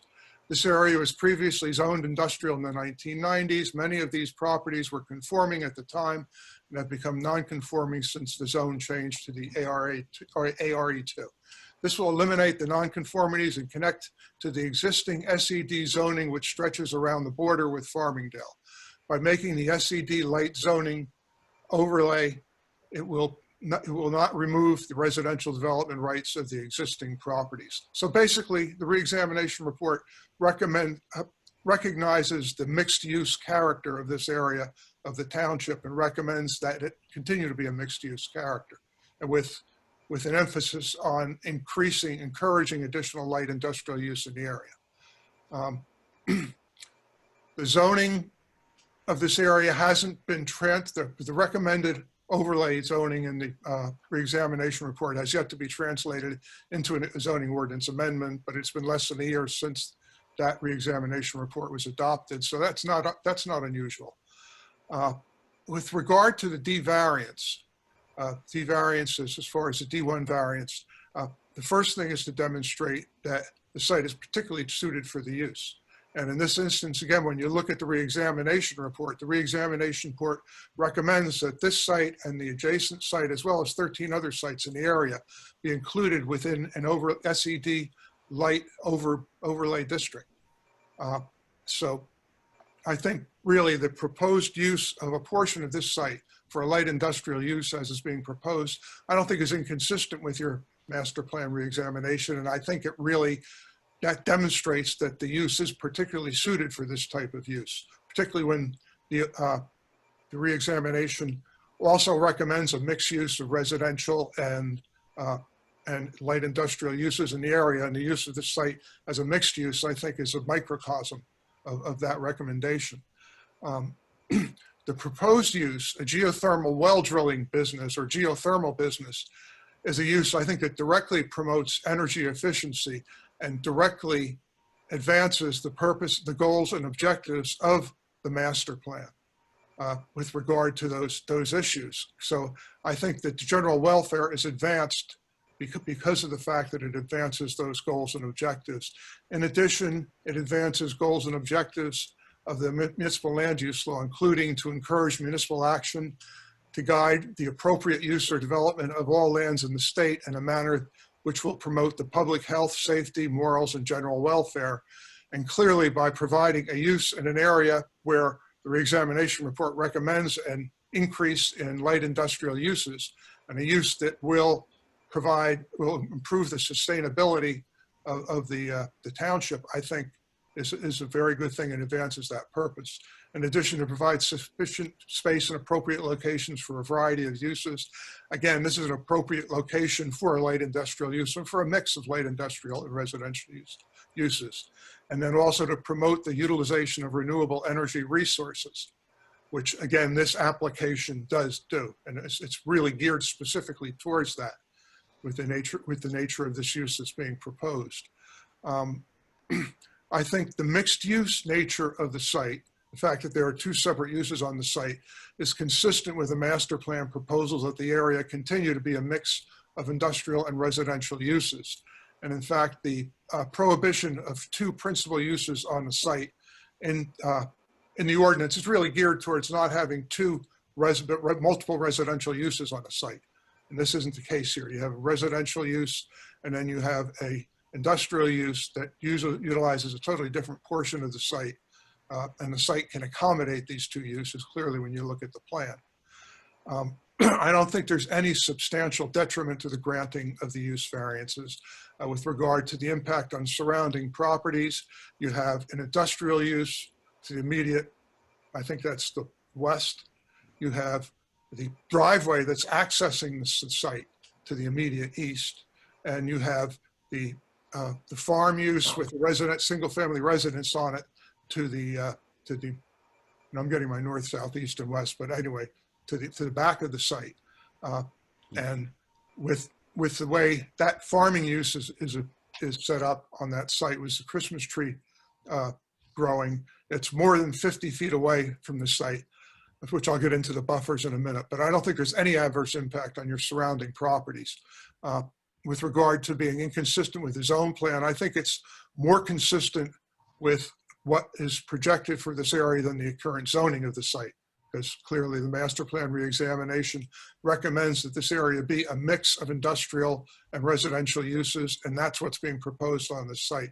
As I said, I think it's a microcosm of the overall zone, what the zone plan proposes for the area.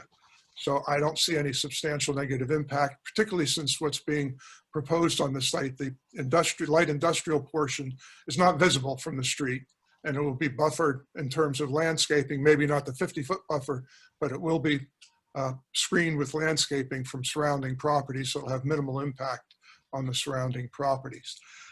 The buffer variances are interesting. There are a number of variances that are related to the required buffers, both the buffer themselves and also the setbacks from the buffers.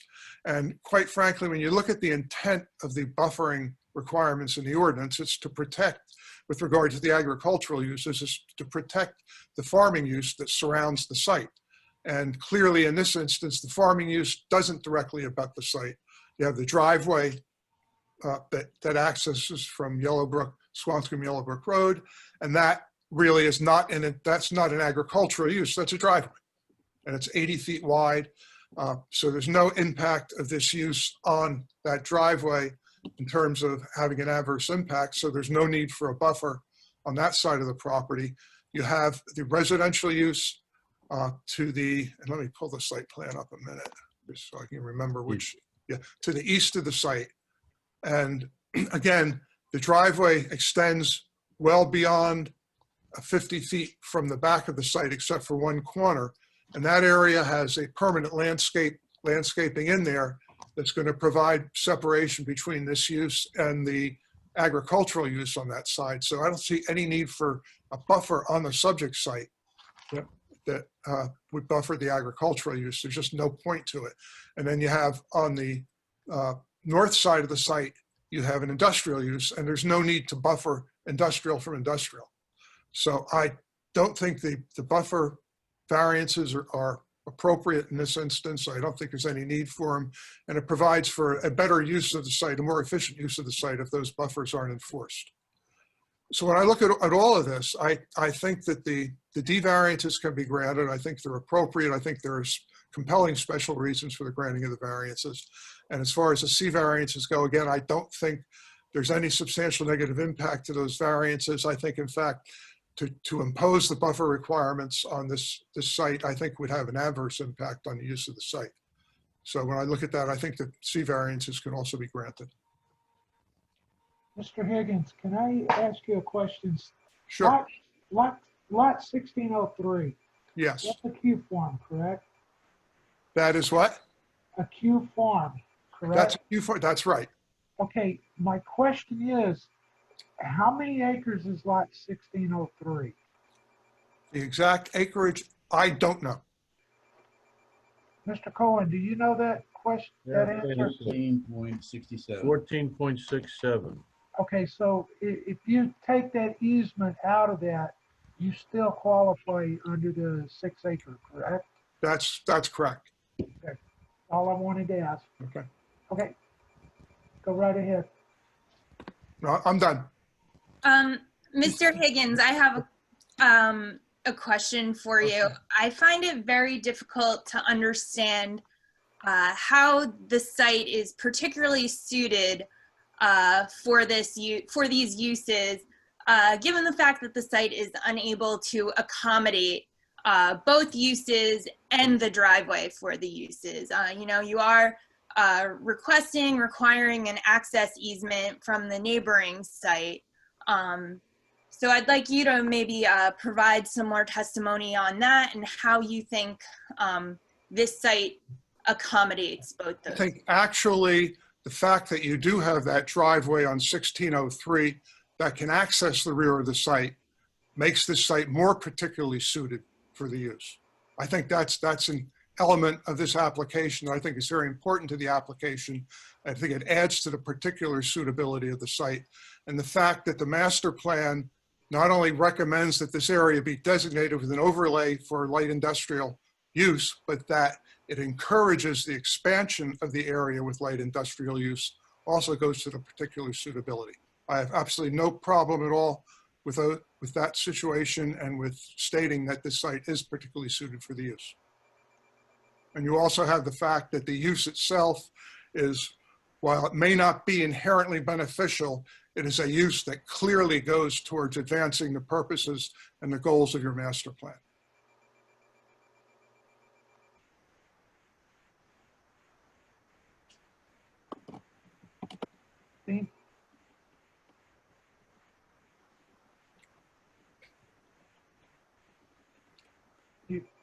There you go.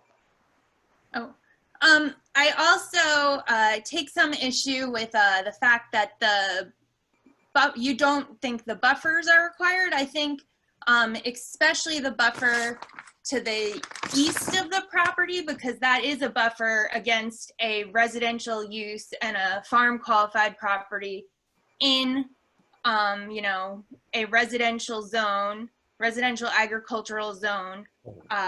There, from the aerial that was shown earlier, there is some agricultural use in that area. I think that the buffer should certainly be considered. And the intention of the buffers is really to separate, you know, the farming and residential uses from the commercial uses. So I don't see how those buffers are not necessary. I respectfully disagree.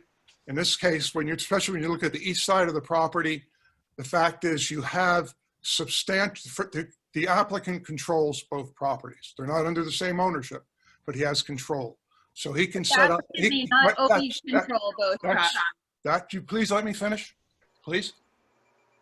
Okay. He has control. He can establish a 50-foot buffer easement on lot 1603 that provides the necessary buffer. The purpose of the buffer is not to separate tax lots. The purpose of the buffer is to separate a non-residential use from a residential use and from an agricultural use. You have sufficient room on 1603 to provide that buffer and to meet the intent of the ordinance. And it doesn't make sense to require that 50 feet on 1602 when it can be provided on 1603 and meet the intent of the ordinance. May I interject real quick? So you're telling me that's going to be a landscape easement for that 50-foot buffer, correct? That's correct. Christine, do you understand that? It's just So like all along the like the southern and eastern border of lot 1603 and 1602 will be a 50-foot landscaped buffer. That's what you're saying? No, I'm not saying that, and I didn't say that. No. What I said is on the eastern side, there will be a 50-foot buffer, with the exception of the small area where the existing driveway does cut through that buffer area. There's a very small area where there's an existing driveway, and the only purpose there of that driveway is to provide access to the residential use. As far as the southern border of the site, the southern border of the site's a driveway. There's absolutely no reason to provide a 50-foot buffer from a driveway. There's no agricultural use along that entire it's actually an 83-foot wide, 458-foot long flagpole, if you want to call it that, on the flag lot. There's no agricultural use there. There's no residential use there. And the closest residence is over 80 feet away. So you have that driveway that has existed for years and has been used for years. So there's no reason for a 50-foot buffer there. And it's very unreasonable to expect that there should be one there. well, Mr. Higgins, 1604, is that agriculture or is that just a residence? 1604 is, it's my understanding that that's a residence. That's not a Q farm, is it? I do not know for sure. It's a Q farm. Because that driveway, that is a deeded access. And now you're saying you're gonna give a 50-foot easement, a deeded easement for the farmland buffer on 1603, correct? Mm-hmm. Yes. You understand that, Christine? They're gonna give it, just like they're gonna do a deeded easement for the driveway access, they're gonna give it, 1603 is gonna get a deeded 50-foot buffer across the north or the east side that covers the farmland buffer, correct? I think they're just giving the 50-foot along like the rear of the property, not along the side. They don't have to on the site. That's correct. That's not a farmland. There's no farmland there on the site. It's just the back of the property now. They're giving you an easement for the driveway going through. That easement for that driveway doesn't touch farmland except in the back. The farmland is only 1603 in the rear. There's not a farm on the right side. On 1604 is not a farm. Okay, You follow what I'm saying? yes. They're gonna suffice the board. And honestly, that's the only way I'd vote for it myself, because I'd never voted for a farmland encroachment. They're gonna give that 50 foot on the rear side. So that should address the farmland buffer. Wendell, if I could jump in, I think just what Christine is getting at is that normally when we have a farmland buffer situation, it goes around the entire property. If the house is up front, we don't usually designate the portion next to the house not to have a buffer. So I think what Christine is trying to get at is the fact that it's not going to go right around, and the way the ordinance reads, that might need relief still. Yes. Thank you, Matt. Yeah, and this is Jim. I don't disagree that the fact that relief is necessary. Okay. What I'm saying is it's technical relief. This is a unique situation. It's not a typical situation. Okay. Does that answer your question, Christine? But we are getting a farmland buffer on the rear of the property. Yes, it answers my question. Thank you. Okay. Do you have any further questions of Mr. Higgins? Not at this time. Okay. Any of the board members have any questions of Mr. Higgins? Let's start with you, Mr. O'Donnell. No, I don't. He covered it pretty good. Mr. Martin, No, I do not. Mr. Cantor. You're No, mute. I do not. Do you have any questions? No, I'm good, thank you. Mr. Roscoe, Oh, Mr. Saya,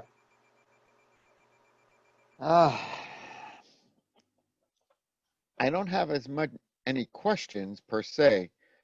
I'd like to hear more about the overall C variances again as they pertain to the north, east, south, and west. It's not clear in my mind, Wendell. okay. Mr. Higgins, Okay.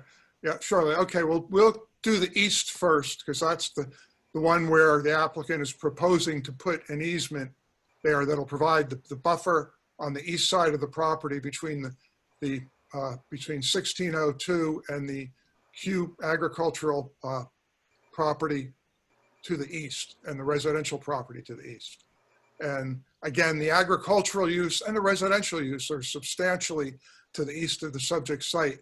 So putting that buffer on 1603 will not frustrate the ordinance, and it is consistent with the intent of the ordinance, which is to provide a separation between any non-agricultural and non-residential use and the agricultural and residential use.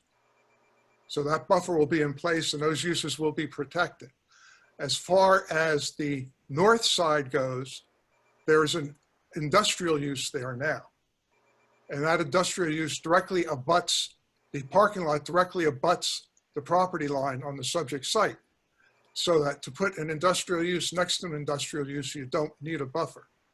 With regard to the south side of the site, where you have the existing driveway that comes in through the 83-foot wide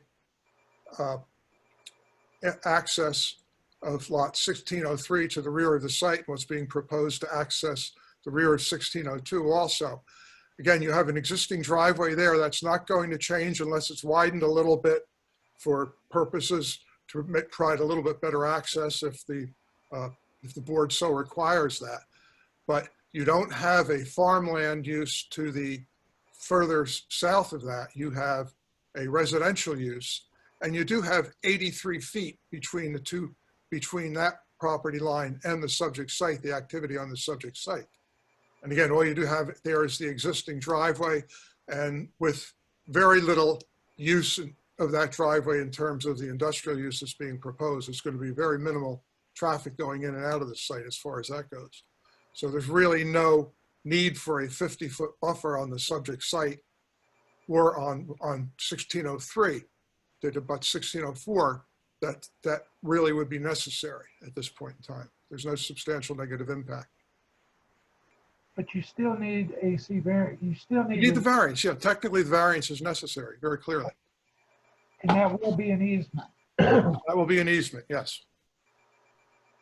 There'll be easements for both access and to maintain the existing landscaping and the proposed landscaping. So 1603 is not owned by the applicant. Yes. But yet it, 1603 is owned by one of the applicants personally. It's not owned by Brian Mayer, it's owned by Chris Mayer. okay. So are they both listed as the applicant, Todd, in the application? I think we technically listed Chris as the Brian originally because we didn't have 1603 listed as one of the applicants. But then Ron Tropoli called me up and said we really need to include that in the application because you have the easement on that lot. That lot really is included. So technically, both lots are included in the application, and each brother owns one of the lots. And they're partners in the well drilling, geothermal business. Okay, I just want to make that clear. So it was noticed for both lots. Absolutely. Okay. Absolutely.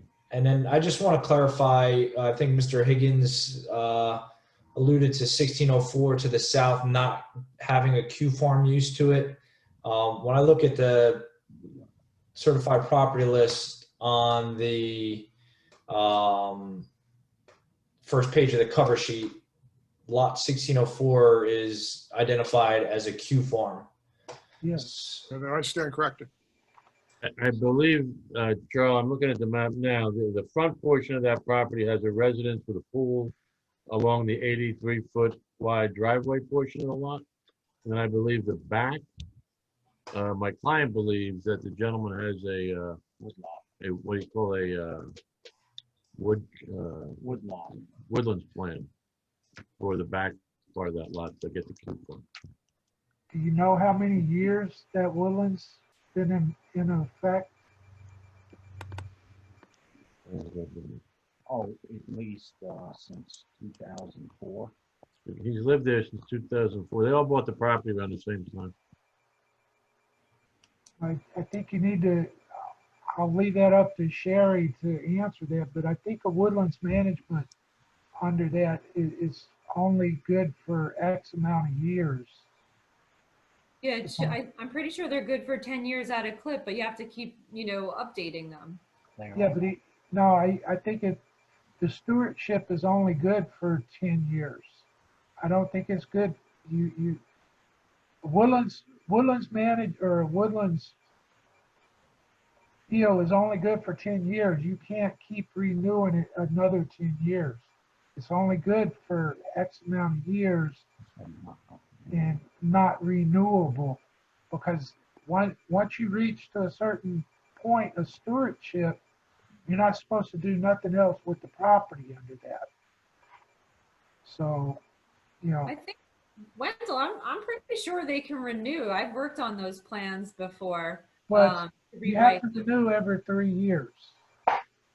It's every 2 or 3 years you have to renew that. Every year you have to have an update plan. But it's only good for 10 years. I know mine was, and then it went away. On the woodlands parts of my property, that went away. So, I think that's worth looking into. But if that's a Q farm, then you're going to need relief, in that 80-foot area.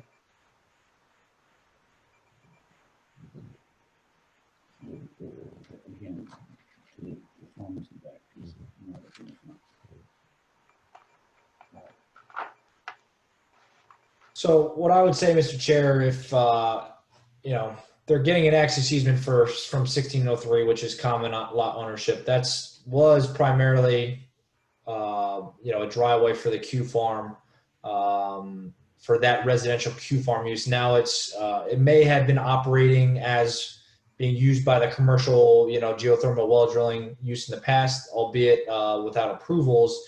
Now they're coming to seek to validate that the lot to the south is listed as a Q farm. It is a residential property, obviously to require the full 50-foot along the southern side of lot 1603, would take up most of the driveway. Perhaps if the board were concerned with a 50-foot buffer there, maybe additional landscaping could be proposed along that south property line, to provide, a landscape buffer, albeit not the 50-foot required by the ordinance, but some additional, buffering measures in case, there are any concerns to that property to the south, whether it be Q farm and residential or just a residential by itself. And then I would just ask Matt, obviously this is a code enforcement case. Is he aware of any, complaints from any of the adjoining property owners regarding hours of operation, intensity of the use, or anything of that nature? None. Yeah, so what I would say, if the board's gonna look favorably on granting relief for those buffers, I would say, maybe some additional landscaping would be warranted along that southerly property line, subject to any, approvals by sheriff regarding to the suitability of the plantings.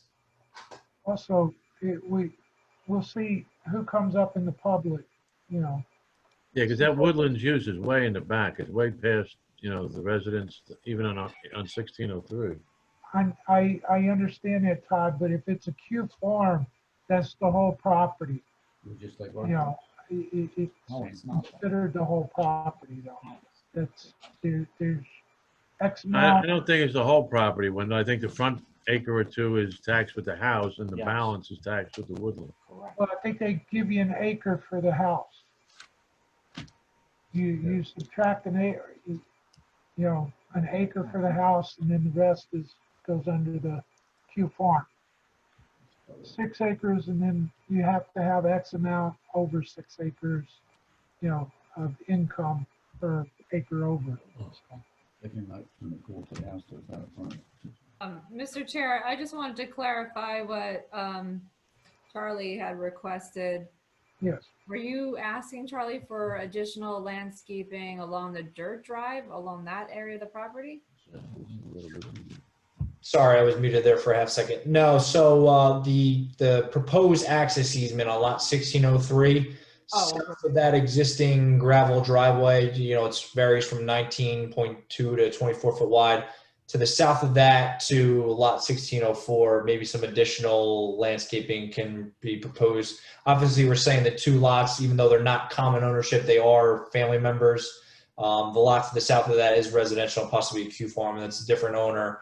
I think some buffering there might be, appropriate. And then, the board can weigh that based on maybe any comments or questions from any public members. Okay. Charlie, also, if you look at that area that we submitted in the very beginning, we looked at, you can, if you throw that back up, Matt, you can see it's pretty heavily buffered back there. Zoom in on that buffer If you go back, by the pool. yeah, look at the buffer by the pool over there. So my question would be, on the plan, we're just showing a wood line. Yeah, Are those the plantings actually on 1603? Are they on the neighbor's property? If it's on the neighbor's property, No, they're on 1603. They were planted by my client, and they're approximately 12 feet tall right now. Okay. So, like I said, it's just a recommendation or a suggestion that I made. It's for the board to weigh and consider that. I would certainly, advise them to maybe listen to any concerns that the public have regarding that, and it's just something to consider.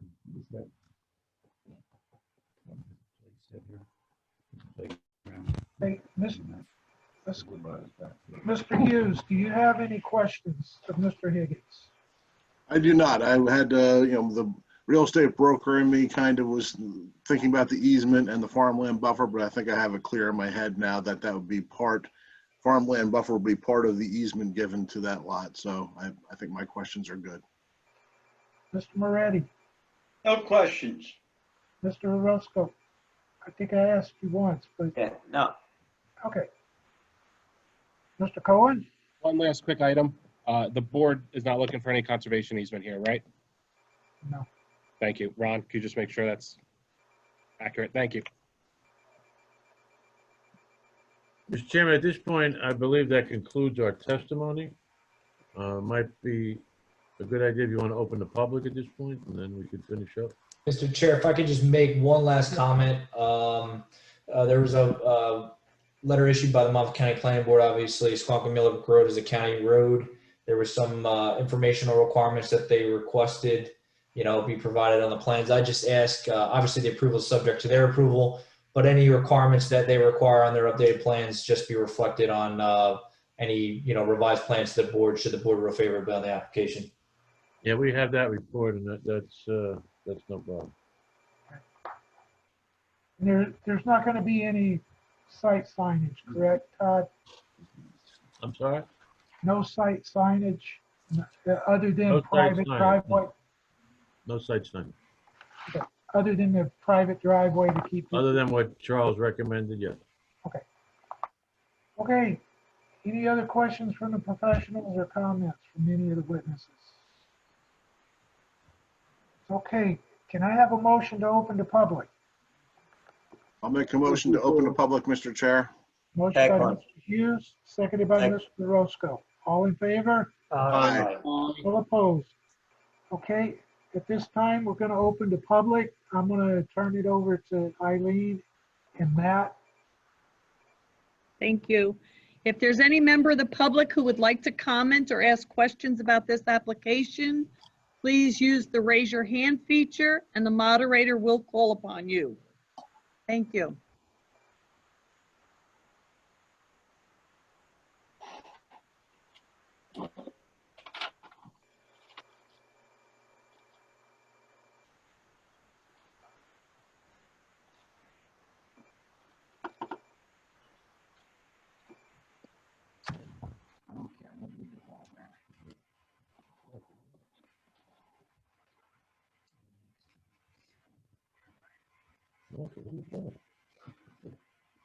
I'm not seeing any members of the public on the call. Okay. Do you want to give it a few more seconds or? I can make one more announcement. If there's any member of the public wishing to speak on this application, please use the raise your hand feature so the moderator can bring you into the meeting. Thank you.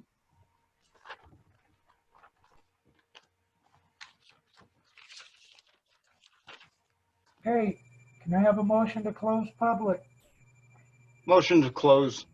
Motion by Mr. Hughes, or what's it? Second. Never mind, Mr. Martins? Yes. Who seconded that? Mr. Cantor? We're ready. We're ready. Okay. All in favor? Aye. All opposed? Okay, Mr. Cohen, you want to do a summary here? Mr. Chairman, very, very briefly, I think Mr. Higgins laid out very clearly the reasoning for the use variance and the other variances. I think we discussed the buffers. I think my client has shown a willingness to comply with the recommendations of your professionals. There wasn't anything, I believe, that was thrown out there that we didn't agree to. This is a family-run business for many, many years that serves the public in a variety of ways and even has a green energy feature to it. I believe the reasoning and everything has been laid out clearly, and I would request that the application be granted with the conditions that have been agreed to this evening by my client. Hey, any further from the professionals? Yeah, Mr. Chair. So obviously, I made the comment about possible additional buffering along the south side. Obviously, we didn't hear any comments from the public, and Matt Howard indicated he isn't aware of any complaints from any of the adjoiners. So, it's up to you guys to weigh that. My recommendation would be anytime we add some additional buffering, it's a good thing. But it didn't really sound like there was any concerns from adjoining property owners. So I'll leave it up to you guys to weigh that. Sherry, I have a question. Does the applicant have any issue to meeting with Sherry on site and kind of look at that buffer along that south side? And if Sherry's really a tough cookie and she makes us very nervous. I'd like to have a police escort. Turning red.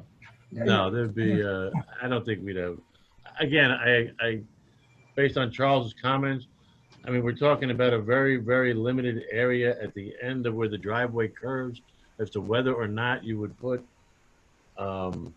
any plantings there at all. There are trees there at the end of the buffers that was planted. I mean, if Sherry feels a meeting in the field is necessary, we could do that. I'm thinking maybe her and Rich could work that out on the phone. Well, my whole thing is if there's not four-season trees there, you know, and you've got trees that's going to defoliate during the wintertime, Sherry might be able to pick that up. And if we need to put a few more trees in there, you know, does the applicant have a problem doing that? No, that we'll be happy to meet with Sherry. Okay, I'd appreciate that. Okay, what's the pleasure of the board?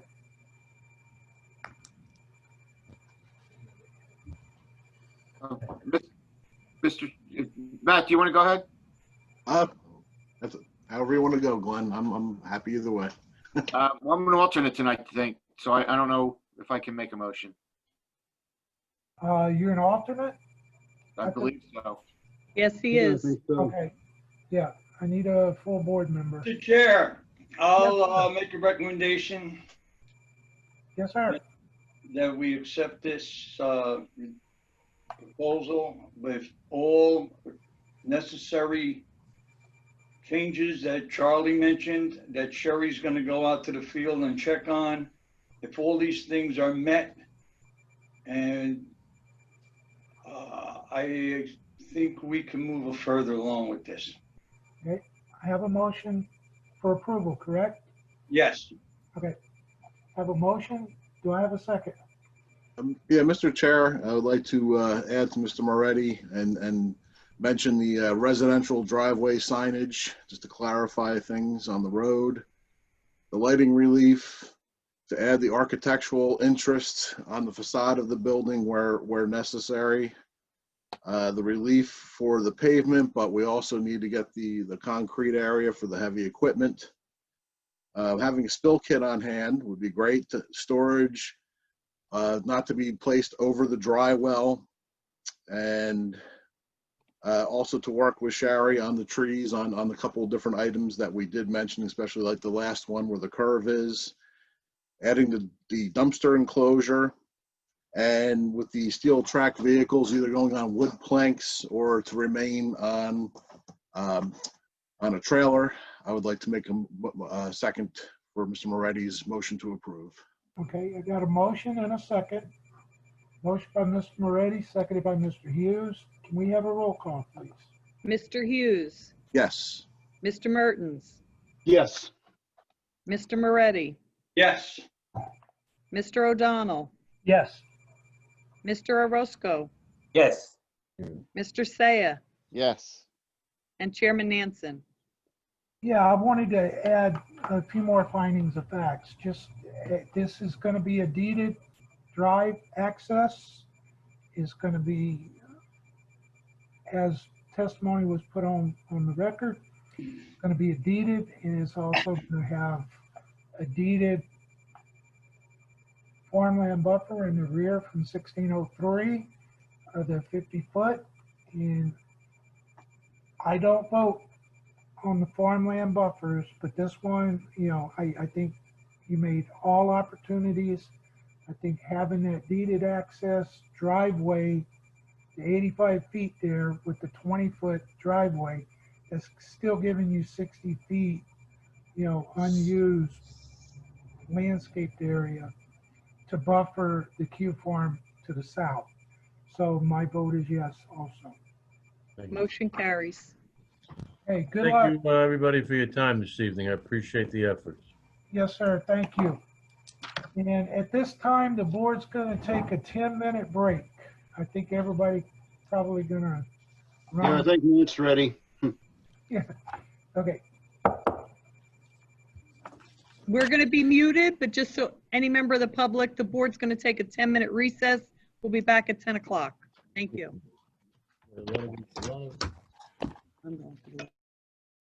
Yes, the zoning board will now reconvene. Okay. Case number BA 1926 Oakland Road LLC. Use variance, preliminary and final major site plan. application Oakland Road LLC is applicant, and MRW Properties LLC, lot, I don't understand what that parentheses is. There's two different owners. One owns one lot and one owns the other. Okay, gotcha. Lot 23 in Oak Glen 641 LLC. Lot 24 is owner seeking use variance, preliminary and final major site plan approval to construct a two-story, 14,607 square foot office building with 49 proposed parking spaces, a 4-foot wide concrete walkway around the office building with a handicap ramp in the front west side of the building, landscaping, lighting, stormwater management facilities on premises known as Block 42, Lot 23, 24 Oakland Road. Expiration date, November 20th, 2020. Mr. Cohen, Good evening, Mr. Chairman. Todd Cohen, the attorney for the applicant, Oak Glen Road LLC. I just wanted to touch base with the board. We have a rather long application. We have 4 witnesses. I noticed the hour is already after 10 o'clock. I don't know how late you're going to hang out. Probably till around 10:30. I don't want to go much past 10:30. If that's the case, and we only have 20 minutes, I'd prefer to run the case at one time. If we could adjourn it to a date that's in the near future. Okay. Just for continuity purposes and witness, availability and stuff like that. Mr. Tropoli, Eileen? My agendas do not look pretty. I have 3 applications scheduled for October 5th. One is a sign variance. One is for an undersized lot with a septic. And another one is for concrete pillars in the front yard for a bulk variance. What do you think on the? I don't know if we could fit that in with all that, or Charlie, it's probably your best bet right now. Otherwise, you're looking at probably November 30th. They sound very minor, those applications. I get that. They are kind of minor, and you would go before them, so it's really up to the board. And we can always move one of those minor ones to another date if we have to. So, Charlie, how long do you think it's going to take on those? So I might make a quick suggestion, and I've already been in some correspondence with the applicant's traffic professional. I think just to give a little background, and Ron, you can cut me off if I'm saying anything that's not factually accurate. I think this was a prior application before the board. There was a denial. There was some litigation, and the applicant came back to the board with a revised plan that kind of was a meet in the middle kind of situation. The application was subsequently approved for a towing company.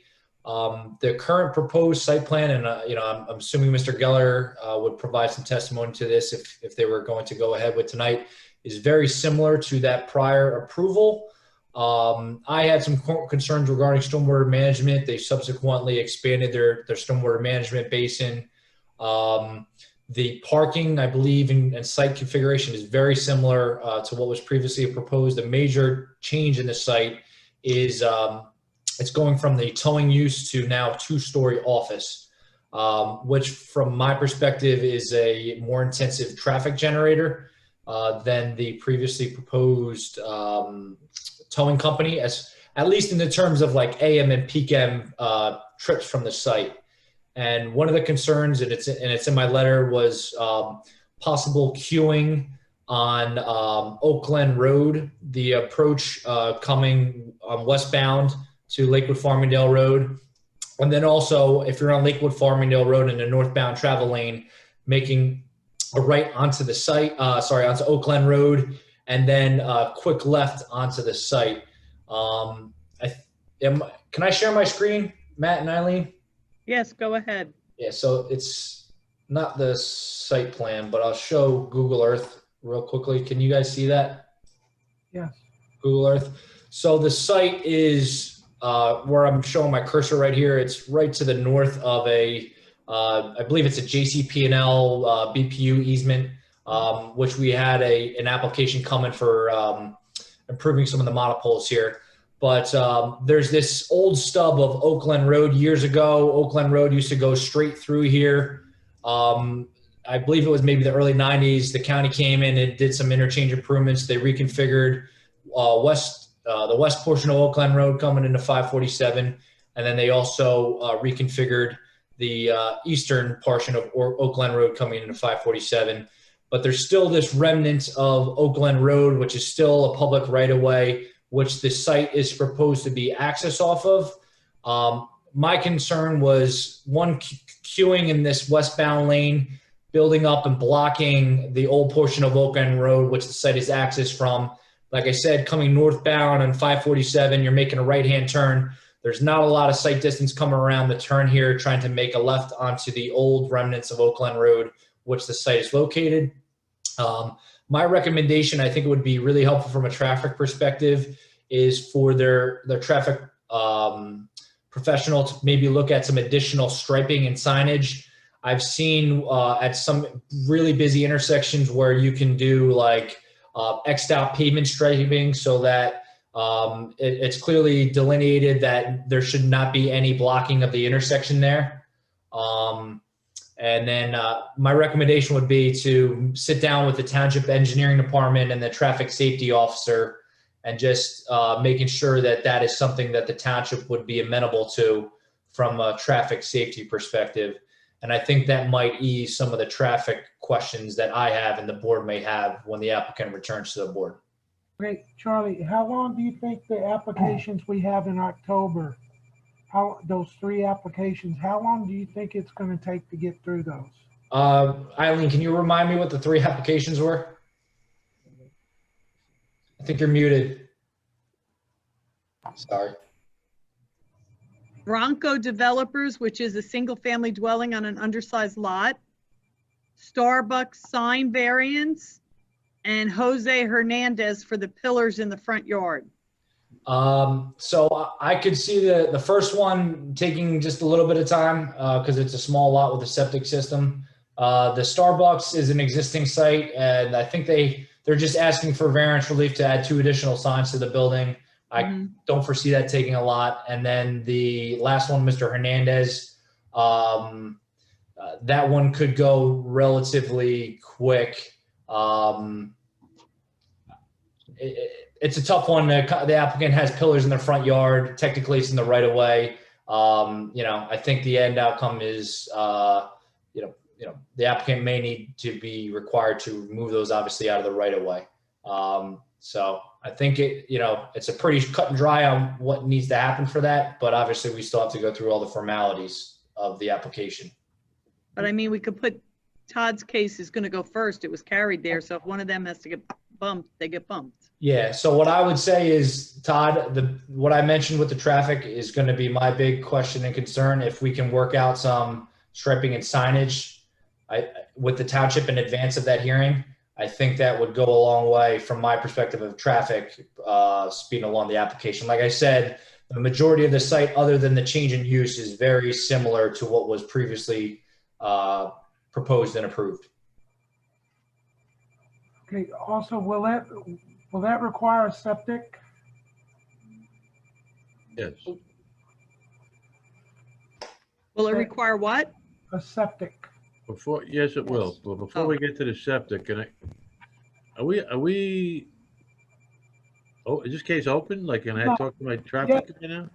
Yes, no. Wait, I'm trying to figure out where to put you. I get that, but in order to figure that out, I need to ask Mr. Kennel if that gives him enough time to do what he's got to do to answer Charlie's question. Do you want to go off the record to do that and then come back Go up? off the record and do that. Well, do it any way you want. Yeah, just do it that way because we already haven't opened the case. no. So, hey, I would just contact we did. Charlie. We opened the case. Yeah, he announced it. I announced announced the case. Wait, when I meant the case, I meant testimony. No testimony. No. That's all. Okay. Okay, is Can I go that, off the record now? is October, what was that date in October? October 5th, which is our next meeting. It's our first meeting in October, and Okay. it starts at 7 o'clock. Okay. After that, I probably couldn't get them back on till November 16th because all the others have large applications on them. And most of them have been, well, some are carried, so. Okay. Todd, is that acceptable to you? October Yes, 5th? the 5th is fine for all of us, I believe. Okay. Who's our architect? Mr. Higgins, that good with, Yes, I'm good. okay. How about my professionals? Everybody good for that? Yep. Okay. Okay. Let me go ahead and just close this real quick. Case number BA 1926 Oakland Road LLC is going to be carried to October 5th at 7 o'clock with no further notice. Expiration date November, so you're good there. Okay. I would just suggest, Charlie, you and Mr. Kennel get, Can we do this right now? He's right there. yeah. I need to close the meeting now. No, you don't. We're already. Okay, go ahead. I don't care. Yeah, this is Scott Kennel. I don't, Charlie, if we can try to coordinate with the traffic safety officer and whoever else you think should be there, I can make myself available over the next 2 weeks. So, I mean, if you could lead that and let me know what available dates there are, I'll make sure either myself or John Ray's available. So one way or another, we'll have it covered. Yeah, I've already been in correspondence with the engineering department, so I will reach out to the Deputy Director of Community Development and then the Traffic Safety Officer and try to schedule something for, ideally before the end of this week, if not early next week, if that's all right with you, Scott. That'll be fine. And then, like I said, we're just looking for striping and some signage just to clarify that where the two streets intersect there. I understand. All right. Thank you. Thank you. Okay. Any more business before the board? I have nothing, Mr. Chair. Okay. Okay, Mr. Howard, Ms. Rubano, I really appreciate everything. I think the meetings went very well tonight again. Thank you guys. And thank you board members for being here. Thank Todd, thank y'all. Thank everybody for their time, and no question, the Zoom meetings are definitely, they're definitely much better. They work great. Oh, yeah. Thank Much, you. much better. Appreciate all the effort. Thank you. All right, and don't forget, October 5th, we start at 7 p.m. I wrote it down. Thank you. Okay. Got You need an extension? No, you're good. You're good on time. Thank you, everybody. Have a good night. You too. Can I have a motion to adjourn? Make a motion to adjourn. Motion, who made I'll that? second. Who made the motion? Mr. Saya? Yep. Yes. Okay, seconded by Mr. Hughes. All in favor? Aye. All opposed? Okay, zoning board adjourned. I don't have a clock. 10:14. Okay. Thank you, Thank guys. you. Thank you very much. See y'all October 5th. October 5th.